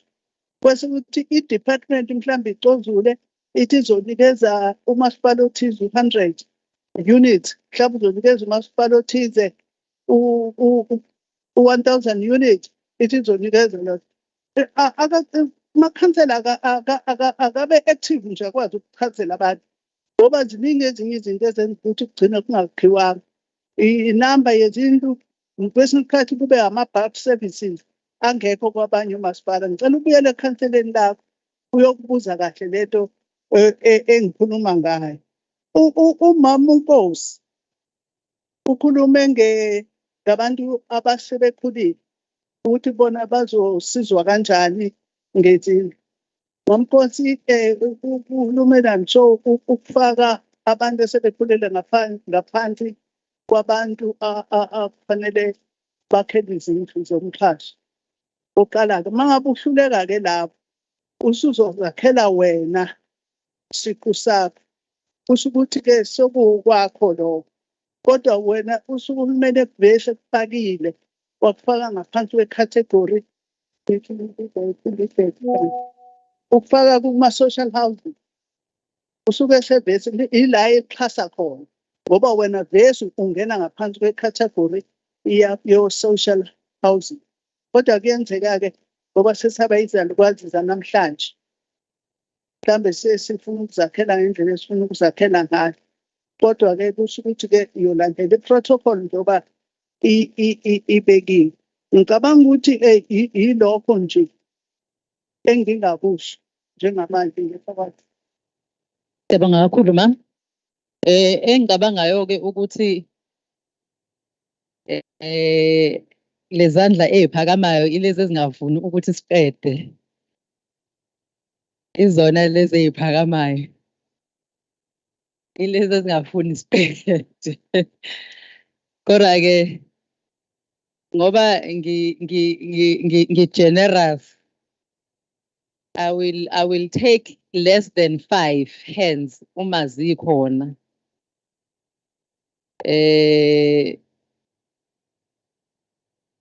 Hayi angeke ngisabaphinda sebekhulumile. Abakhulumile ngeke ngisabaphinda. Asebekhulumile sesingacela nje ukuthi bathintane netafula. la bazofaka khona iy'ncomo zabo uma ngabe kuwukuthi khona abakhohliwe kade bekhuluma. Ngizothatha wena baba la ngaphambili. Ungakhulumanga. Kube ubaba la number 2, number 3, number 4. Bese siyayivala. Siyavumelana. Ngicela ubaba Nkosi. Semnyango, ngicela uzongilekelela Sibo ozohambisa i-mic la kubaba.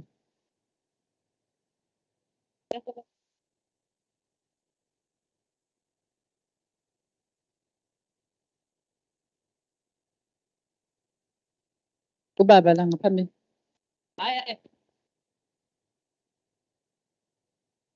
Bantu abakhulu, ngithathe izandla eziwu4. Asekho ezinye engizozithatha. Ngasho futhi ukuthi abaphindayo ngeke ngisabathatha. Ubhuti nje lo ufuna ukungilekelela, uzolekelela ngokuthi asubmithe lapha kulela tafula into acela ukungilekelela ngayo bese izothunyelwa la kumina. Ngicela nje siyibambe kanjalo bantu abakhulu. Ngicela size baba.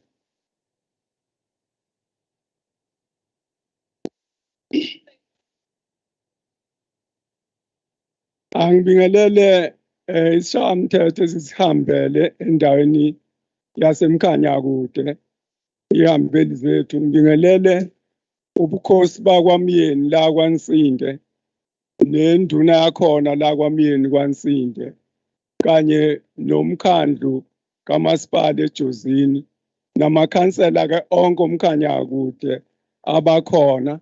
Ngiyanibingelela nonke. Mina ke negama lami sengalikhohlwa. Ngimdala manje ngixoleleni. NgiwakwaNdlazi Sibongo ku-Ward 4 eJozini. Ngu-H Ndlazi ku-Ward 4 eJozini. Ngilalele la ukukhuluma ngendaba yokwakhelwa izindlu njengoba ikomiti elikhona libhekelela ukuthi inhlalakahle yomphakathi iyafinyelela yini kubantu. Kodwa ke ngibe nalokhu nje mphathi sihlalo ukuthi lana KZN mina ngibona imihlaba mbili kodwa engahlukaniswanga ulwandle. Kodwa ngizothola ukuthi khona umhlaba okuthiwa oweNgonyama Trust omunye bese kuthiwa ngowakwaHulumeni. Kungihlupheka ukuthi lo hulumeni wawuthathaphi lo mhlaba phela esikwaziyo thina ukuthi umhlaba nje ungoweNgonyama. Angizi ukungena ke kulokuthi wawuthathaphi ngoba angasho. Anginohola ngokukhulumela umhlaba ngoba abantu abakhulumela umhlaba kuye kube osopolitiki kube ngabasakazi nabefundisi abantu nje abahola ngokukhuluma. Inkinga enginayo iyo leya lemhlaba emibili. Khona bakuma rural areas, kukhona bakuma urban areas. Bonke laba bantu kufanele bakhave ilo mthetho lona. Bese ngithi ke thina esihleze endaweni zamakhosi.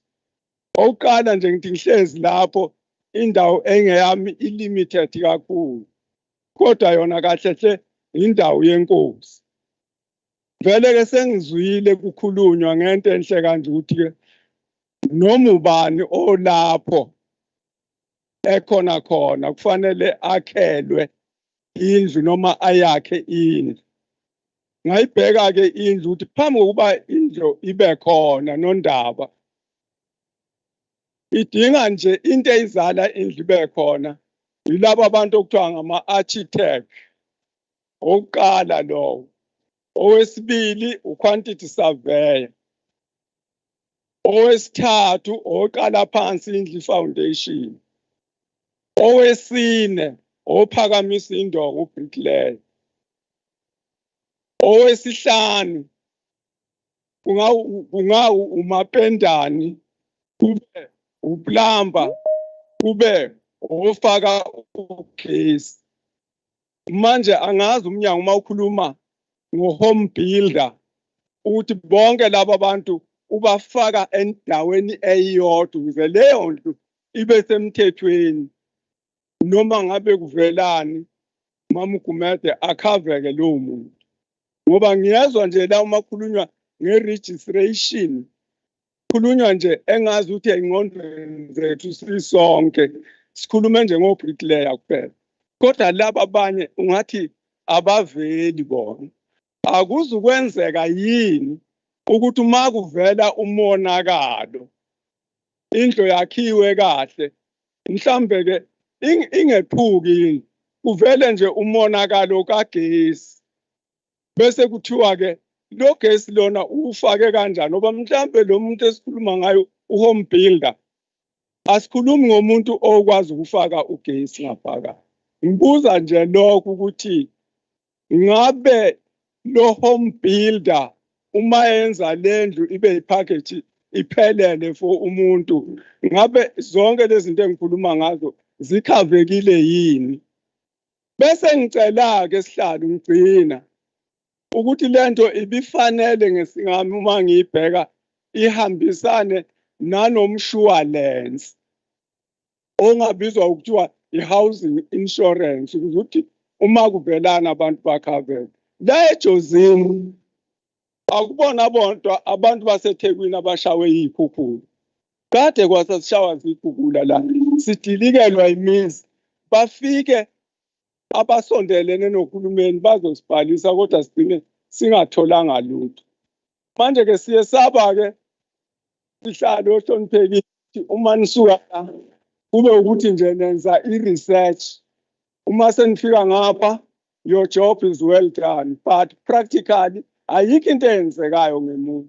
Ushaye umthetho ukhava abantu abasemadolobheni, abantu abasemakhaya awubakhavi lo mthetho. Besicela ukuthi uma kukhulunywa nge-equality ezweni lonke, kusho ukuthi leyo nto ikhava wonke umuntu, usekhaya usedolobheni, ukhaviwe umthetho wezwe lilodwa elihlala abantu noma behlukene ngokuhlanga kodwa abakhavekile la. Ilokho nje bakithi engikhala ngakho ukuthi ke akungabi ukuthi ngizokwenza nje ucwaningo lweni niyangalena. Usushileyo ke mntanami ukuthi you are not human settlement department. Umphako useniphathisiwe la. Mina ngineminyaka e-over 70. Nomama ongizalayo wafe neminyaka e-over 70. Sayibhalisa zonke izinto kodwa ngisho i-toilet nje anginalo, nomama wafe engatholanga lutho. Kodwa ke ningakwenzi lokho, sengiyabonga ngoba lezi zindlu lezi i-right yethu ukuthi sibe nazo, asiyingcenganga izindlu kodwa sinelungelo lokuthi sibe nazo. Ngakho ke angabi khona umuntu noma ngabe kunini uhulumeni ozonginikisa, ngoba kuqala ngikhuluma iqiniso sengiyaqina, bathi anginoyithola indlu mina umama ngoba uzele umuntu kakhongololo. Number 2, angisayitholi mina ngoba ngumuntu omdala. Hayi. Ngicela singakwenzi lokho esikwenzayo. Uma ngabe sikhuluma isikhulumi esisinikeza umbhobho, angithi yimo chair umhlangano. Nawo nginikeze nonke isikhala sokuthi nikhulume. Akungathi ubaba masekhuluma bese nifuna ukuthi avalwe yini nami nangingakamvala. Ngiyazicelela nje abantu abakhulu. Akavalwe yimi ubaba mengabe ngoba mina ngimnika ithuba lokuthi akhulume, akunini nimnikile. Manje nikuthathaphi ukuthi nifuna ukumvala nimshayele izandla. Ngicela unginikezele unumber 2. Sanibonani mphakathi. Mina umbongiso kwaNtshangase wakuyo le wadi, isithunywa senu mphakathi njengoba nginazi. Bantu baphezulu ey'hlalweni ey'nkulu kahulumeni, ningasilimazi, ningenzi ukuzocija imkhonto ingekho inkomo ezodala. Ngiyabonga ukuthi ikhansela lami khona nobuningi bamakhansela bayazi ukuthi ngiyi-ward committee yale wadi. Ayikho into ebuhlungu njengezithembiso enizoza ukuthi thina siqoqa abantu mase beqoqekile abantu akusekho kuya phambili. Kumanje mina umbuzo wami, that my question at all. Engiyibuza wona ukuthi nizokhuluma ngabantu okumele bebe qualify for bricklayer certificate noma nizokhuluma ngokuthi ama-RDP abantu babona nje benje ngiyaxolisa ukubethuka bekhamisile bese ngengqondo ye-situation yama-RDP izindlu zomkhathi njekeni izindlu zethu ey'vuzayo siyijwayele sibuka iy'nkanyezi TV yethu okuningi ngani zakwethu ukube beniza njengomnyango kahulumeni ngomxhaso yoxolela mamkhansela wami engisebenza nawo ukube beniza ngomxhaso okuzothinta lethimba lethu okunye nokuthi kufuneka ama-qualification anjani sinabo makhe khona la yebo that is the majority not unqualified kodwa eniza nakho njengoba niphezulu siyamthuma mamkhansela nakumphakathi ukhala ngokuthi abakangiphenduli phezulu namhlanje lathi lisukele thina nazosiqonda thina naye umamkhansela wakhona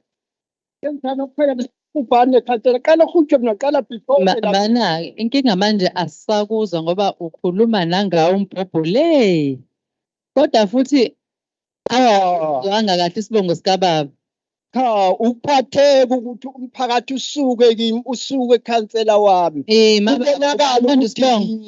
ngoba namanje I'm sure definitely sure it's not an organization of my councillor lokhu ukuthi libe la ewatini lethu kungokwena nitshena ikhansela lendawo ukuthi niza la nizodiliva uthini xoleleni wozani nento ezosiza labantu ngiyabonga siyabonga angimzwanga ubaba ukuthi ubani isibongo kodwa ke manini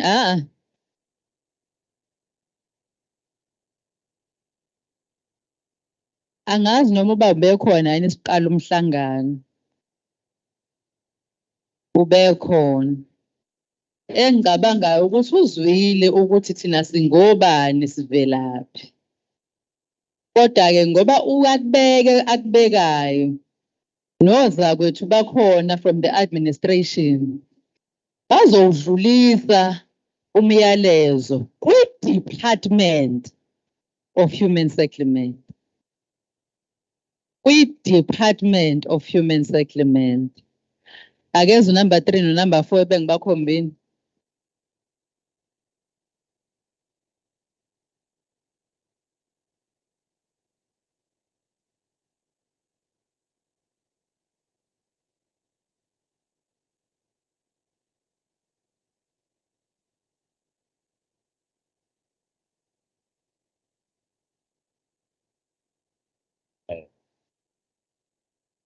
Nginibekelele nonke bafethu enikhona ngaphakathi la endlini.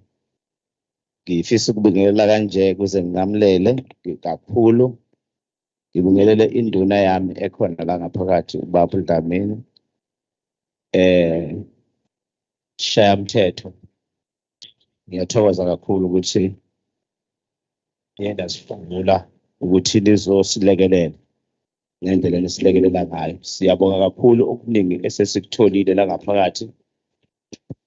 Ngineqiniso lokuthi sifundile sizokhula futhi sisizakala. Phakathi kwayo ngiyafisa ukuthi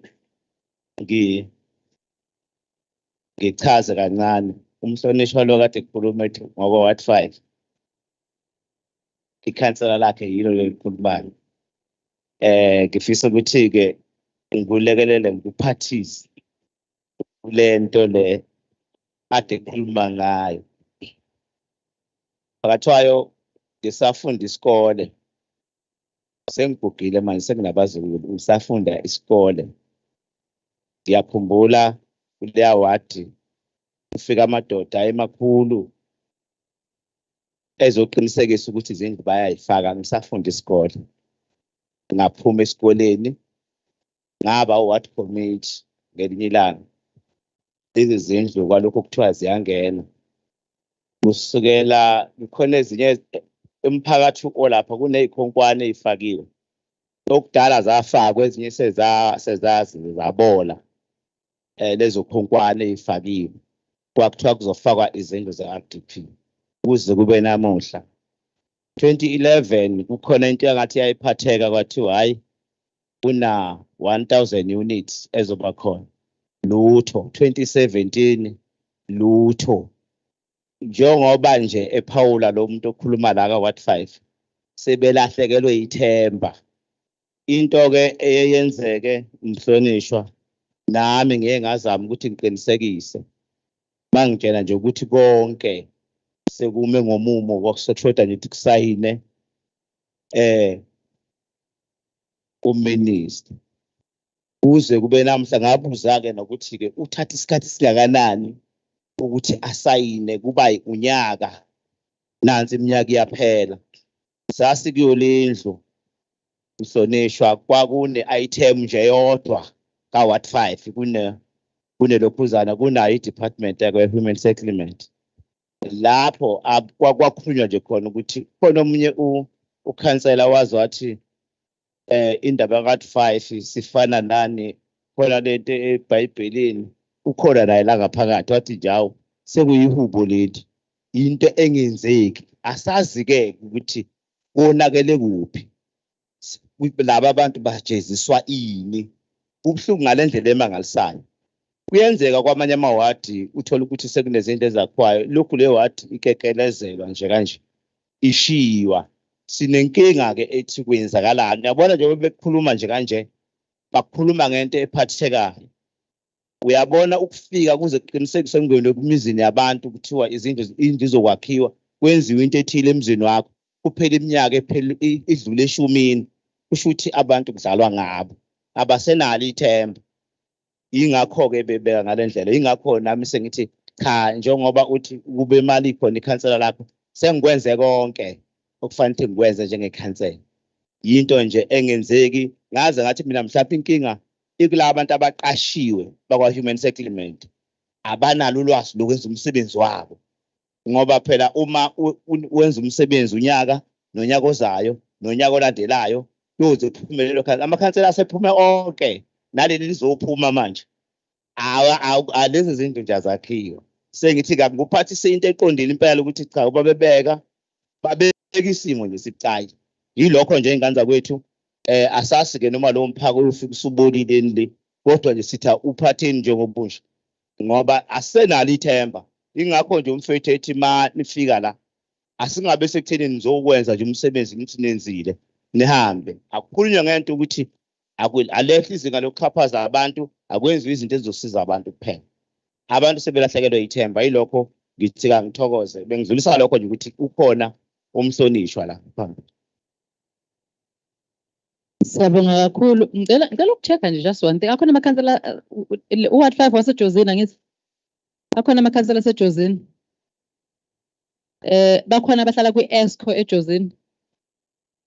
Now I just want to check ESCO members and Deputy Mayor Mamzulu. Niyayithola allocation from human settlement for houses. Okay. Upukhansela Ward 5. Babukhansela. Umbuzo engiwubuzayo ukuthi iJozini iyayithola yini allocation for houses from human settlement in the province, but yebo.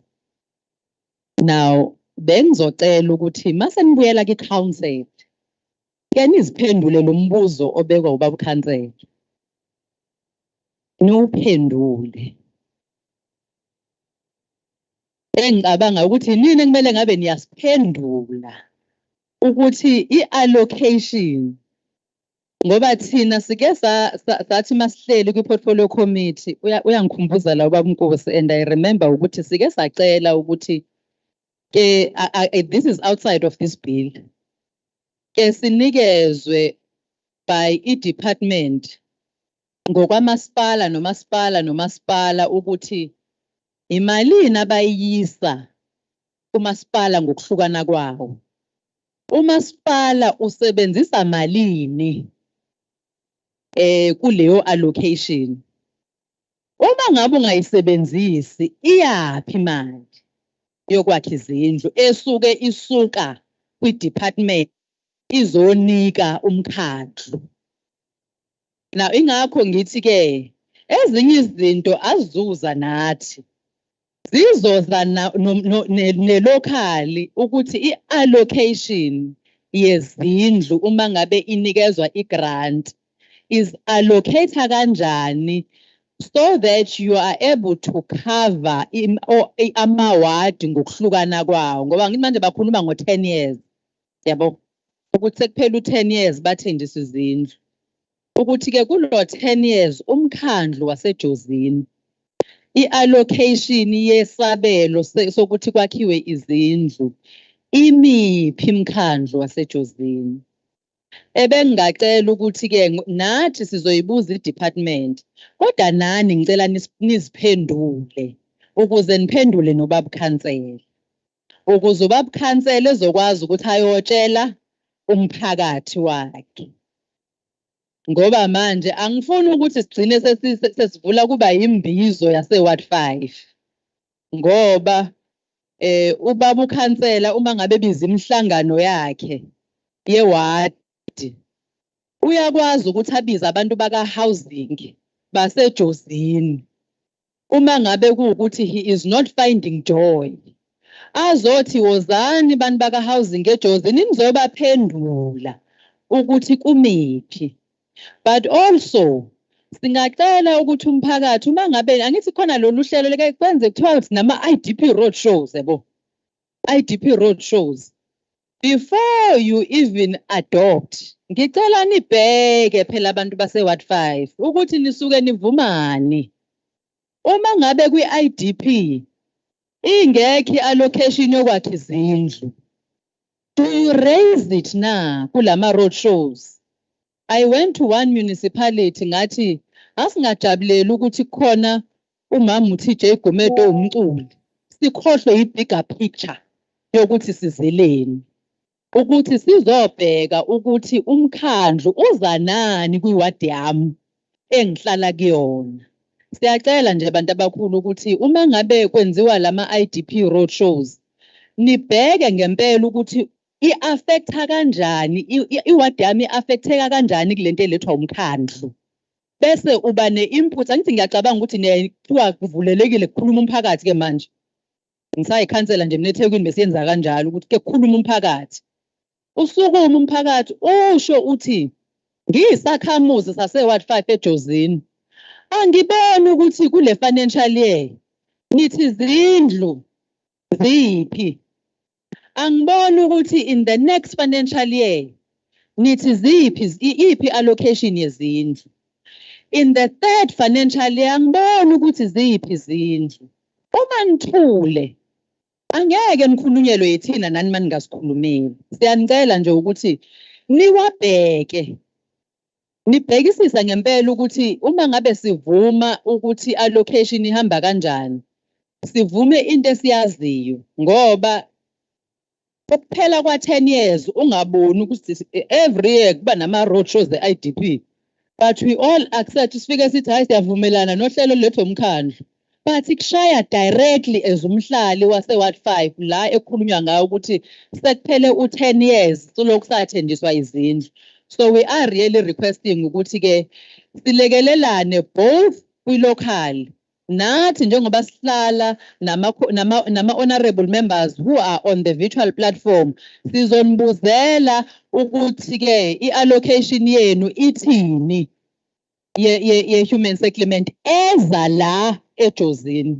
isuka from the province yilokho bengicela nje ukuthi kuleli siliba namanye amawadi ke ebengingacela ukuthi enze into efanayo ngoba kwesinye isikhathi sizosola iprovince ukuthi nilona thembisa izindlu kanti imali iyafika kuma local municipalities bese ingafiki ukuthi yakhe izindlu ewadini isebenze for whatever ezinye izinto noma iye kwamanye amawadi nina niloku nilindile yabo so siyacela ke ukuthi le siyibambe kanjalo ukuthi sesizoyibhekisisa ngempela ke manje before nje so adopt ibudget ukuthi masivumelana ukuthi ngempela nami nguwumhlali wase Ward 1 wase Ward 2 Ward 3 Ward 4 Ward 5 kukhona ngempela okuzongithinta nami kule budget eapprove umkhandlu Bengizocela ke ukuthi uma ngabe kukhona abasafuna ukubeka, angifuni ukuthi sihambe la nithi bafike basibiza base beyasivalela. Uma kukhona nje isandla esisafuna ukukhuluma ngale bill ebesiyithula, sizosithatha noma sibe sinye. Uke wathi uyazinwaya ubafola ngaphambili mangithi ngiyamkhomba manje useshayisa. So angifuni ukuthi nithi sanivalela ke yabo. Ngivuma nje ithuba lokugcina liku-grace. Sizothatha umfowethu la akusekho bese baba ngapha number 2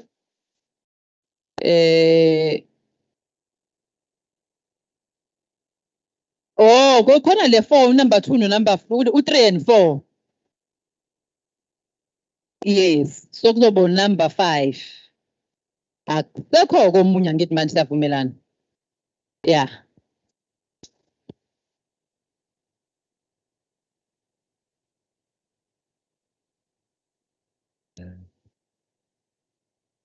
Ayike ngiyabonga ukuba ningikhulumele.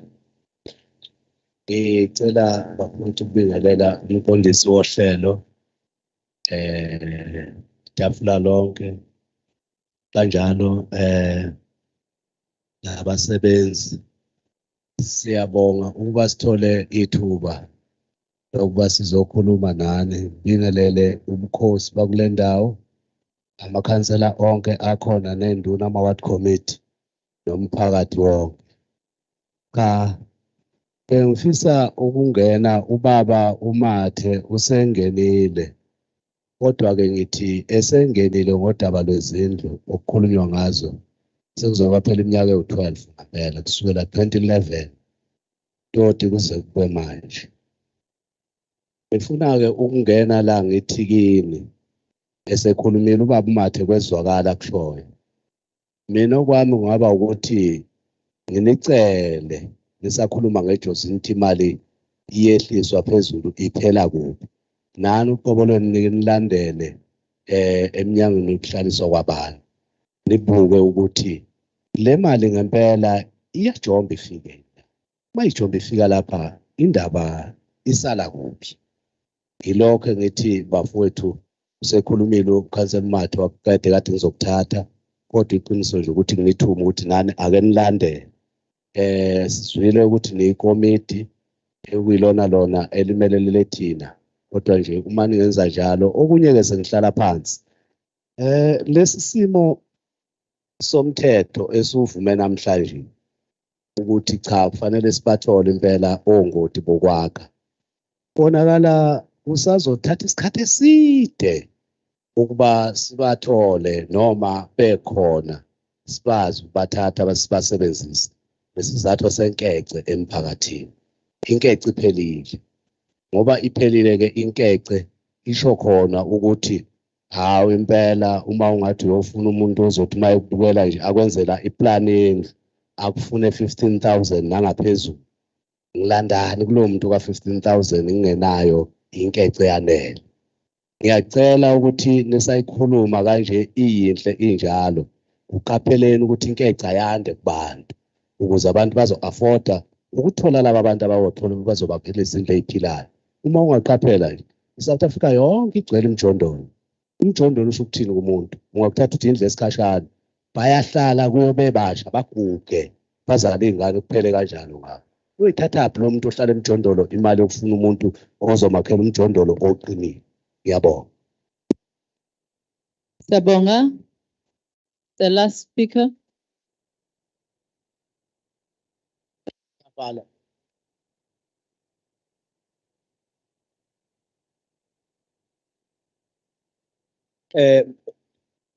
Ihambeli zethu ubukhosi obukhona amakhansela onke umphakathi sanibonani. Igama lami nguNtokozo kwaMathe, ukhansela ka-Ward 9 ngaphansi kweJozini. Uma bethanda bathi usibindi noma uswayitiyeni. Cha ikhulu zomnyango obenizokwethula nikwenzile konke. futhi nikwethule kahle sakuzwa kusilekelele kakhulu. Njengoba bese kusupportiwe ngizosupporta okwesithathu ukuthi we support ibill le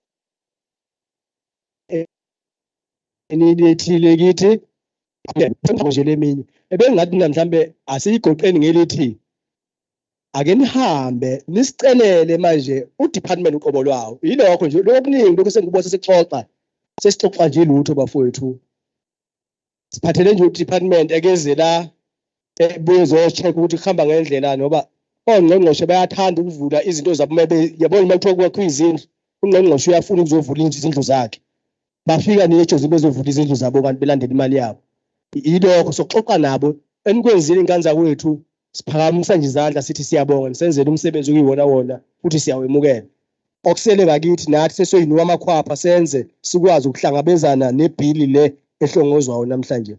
Thank you.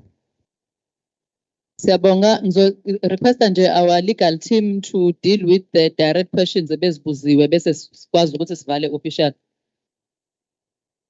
Thank you, Chairperson. I think the only question that's related to the bill is on land. Where does the state get the land from? We only know about Umkhanyakude Trust. The bill does not regulate. The answer is that this bill does not regulate any kind of land.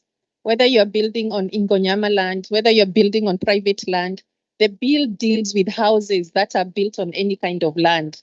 So whether it's Umkhanyakude or not, it doesn't matter. Then the next question is, ummeli ke lana uphendula ubaba obekhuluma ngomhlaba ukuthi umhlaba waziyo yena ilo weNgonyama Trust bese ke uthi uyezwa futhi ngezinye izikhathi kubuye kuthiwe no hulumeni unomhlaba state land manje ubebuza ukuthi uhulumeni uthatha pho umhlaba nokuthi ke izindlu ngokwalomthetho sivivinyo okukhuluma ngawo zithinteka kanjani lezi ezikwingonyama trust nalezi ke zisemhlabeni lokuthiwa kahulumeni uyaphendula kummeli la ngaphambili uthi lo mthetho sivivinywa awulawuli indaba yemhlaba ukuthi lo mhlaba ungaphansi kwasiphi isandla lo mthetho sivivinywa ulawula indaba yendlu eyakhiwe phezu komhlaba kungaba umhlaba noma ikuphi bese futhi lo mthetho sivivinywa ulawula indaba kamakhi owakhayo ukuthi makabhaliswe umakhi naleyo ndlu yakhiwayo ibhaliswe nayo kungakhathaliseki ukuthi yakhiwe kumuphi umhlaba. the next question was, how do we deal with an issue where the house is not enrolled, but it has electricity issues? If you haven't enrolled your home, if your builder is not registered, then you will not be covered even for the electricity issues. If your home is enrolled, then you are also covered for installations, whether it's water, electricity, or the roof. So if you didn't enroll it and you have electricity issues, then that cannot be addressed. Ukhona futhi nombuzo obubuza ukuthi uma indlu kuwukuthi ngesikhathi yakhiwa yayingabhalisiwe kanti futhi nomakho owayeyakha umakhi ongabhalisile naye ongena certificate mawusuhlala kule ndlu njengoba usuhlala kuyona bese kutholakala ukuthi ineyinkinga engathinta ukwakha kodwa mhlawumbe nje kube inkinga kagesi ngalesikhathi sekufanele kulungisa ugesi bese kuthiwa kodwa le ndlu ayibhalisiwe nje uthi ke ummeli la ngaphambili uma leyo ndlu iyayingabhalisiwe nomakhe engabhalisiwe ngokuhamba kwesikhathi bese kutholakala ukuthi ineyinkinga zikagesi ngeke ibe covered leyo ndlu ilungiswe ngokomshwalense kodwa uma kuwukuthi le ndlu yayibhalisiwe nomakhe ebhalisiwe kuyothi nokufakwa kwagesi kwakhona kube ukuthi konke kubhalisiwe bese uthola ukuthi ikhaviwe ke yakhavwa ke makunjani. The last comment, and I want to refer this to the municipalities. I'm not sure if we have their town planning sections, that they need to look at section 32, which shows that if you delay a project, the effect that is going to have on people who are going to occupy those houses later on. Because remember, a house is covered only up to 5 years from when construction started. So if you delay a project, then it means you're also going to deny the people who will get those houses later on the opportunity of claiming for any defects. So the role of the MMC is very clear in the Act, that they have to do their work as the oversight, which means then the municipalities Human Settlements Committee must really look at that section 32. The same section tells you if you're having problems or delays in your project, maybe there is a dispute, maybe there are issues of payment, maybe the developer has disappeared. That's why you have the council, and the council is saying, contact the council so that they can assist you with alternative dispute resolution, which means if there is a problem, they will look at the contract and all that, because municipalities are already registered as developers and builders. So you have access to the council to assist you with any issues that you are having with delays. But you are very regulated under Section 32. Then you must be clear about the effects of delaying any projects. Thank you. Uyashokela ukuthi komasipala ke isigaba 32 siyakhuluma ngendaba yokubambezeleka kokwakhiwa kwezindlu ukuthi uma ukwakhiwa kwezindlu kube nokubambezeleka okudlula isikhathi lokho kungaba nemthelelo emibi kangakanani. Ngakho ke uthi ke uMMC wakwamasipala uyena ukuthiwa makadlala indima yokubheka umsebenzi ukuthi uhamba kahle, ukuthi awekho ama delays ubambezeleka kokwakhiwa kwezindlu, uma ekhona dalwa yini izilungiso lezi zinto, ngoba uma kungalungiswa kuba nomthelela omubi kakhulu. Siyabonga. Siyabonga kakhulu, ngiyacabanga ukuthi konke kuzwakele nendima ekumele idlalwe ilaba esibavotele ukuthi babe yiso lethu komasipala abangamakhansela, especially uma ngabe kunezindlu ezakhiwayo, ngoba njengoba bechaza ukuthi ezinye lo mthetho into ekhuluma ngayo isikhathi, ngalesikhathi kuqala ukwakhiwa ize iyophela nokukhava ukuthi ke ukhava isikhathi esingakanani. So iproject mayizothatha isikhathi kufike kubekwe ifoundation bese kuhanjwa udu phela u3 years. Manje siyabala ukuthi kwaqalwa nini ukwakhiwa indlu, and lapha uyithola indlu isiphuma outside of umthetho lo obekiwe ngoba isikhathi suke sesiphelile. So kubalekile ke ukuthi senze isiqinisekiso makhansela kithi ukuthi i-oversight, ngoba i-oversight akuyona legislature kuphela, oversight yethu sonke. Nani niyayidlala indima ekutheni ama-project enziwa ngesikhathi aphele. Ke ukuthi sinibonge kakhulu, sixolise futhi once again ngokuthi siqale sekudlula isikhathi sike sasho ukuthi besilinde ukuthi amatekisi lawa aqhamuka kulemkhandlu engaphandle kwaseJozini nawo afike, ngoba besingafuni ukuthi sithi sahlangana nomkhanyakude kanti sikhuluma ngokuthi sahlangana nomkhandlo owodwa wasemkhanyakude. Ngoba uma ngabe sikhuluma ngokuxhumana nabantu noma ukuthi senze i-public participation, senze isiqiniseko sokuthi umphakathi wakithi in all corners of the district wemelelekile, ingoba siyazi ukuthi kube khona izwi eliqhamuka kaMhlaba iyalingana, Mtubatuba, Jozini and Big 5 ekuyiyona ikhandlu eNakude District Municipality. Ngakho bonga kakhulu ke ukuthi sigcine sesikwazi ukuthi siphelele sonke. Sazizwa futhi nezincomo, sazizwa futhi nezikhalazo ezinye ezithinta i-department esizozidlulisa ke nathi, ezinye ezithinta imikhandlu yethu ngokuhlukana kwayo, engicabangayo ukuthi amakhansela ekhona emele imikhandlu ngokuhlukana kwabo azokwazi ukuthi la edinga u-local economic development bakwazi ukuthi balekelele, la edinga u-housing ngokwemkhandlu bakwazi ukuthi futhi bathintane nemiphakathi yakithi. Asinibonge kakhulu ukuthi nibe khona kulolu hlelo olethwe isishayamthetho sokuthi sizoxhumana nomphakathi wakithi ngale bill, i-Housing Consumer Protection Bill ebesizoyithula emphakathini wasemkhanyakude. Just as an announcement, kukhona esikubekile kokuthi sehlisa amanzi ngale ngemuva, engicabanga ukuthi abafowethu abasilekelelayo with the catering service bazokwazi ukuthi basilekelele. Ngizocela ukuthi i-team yethu izame ukuthi is-guide according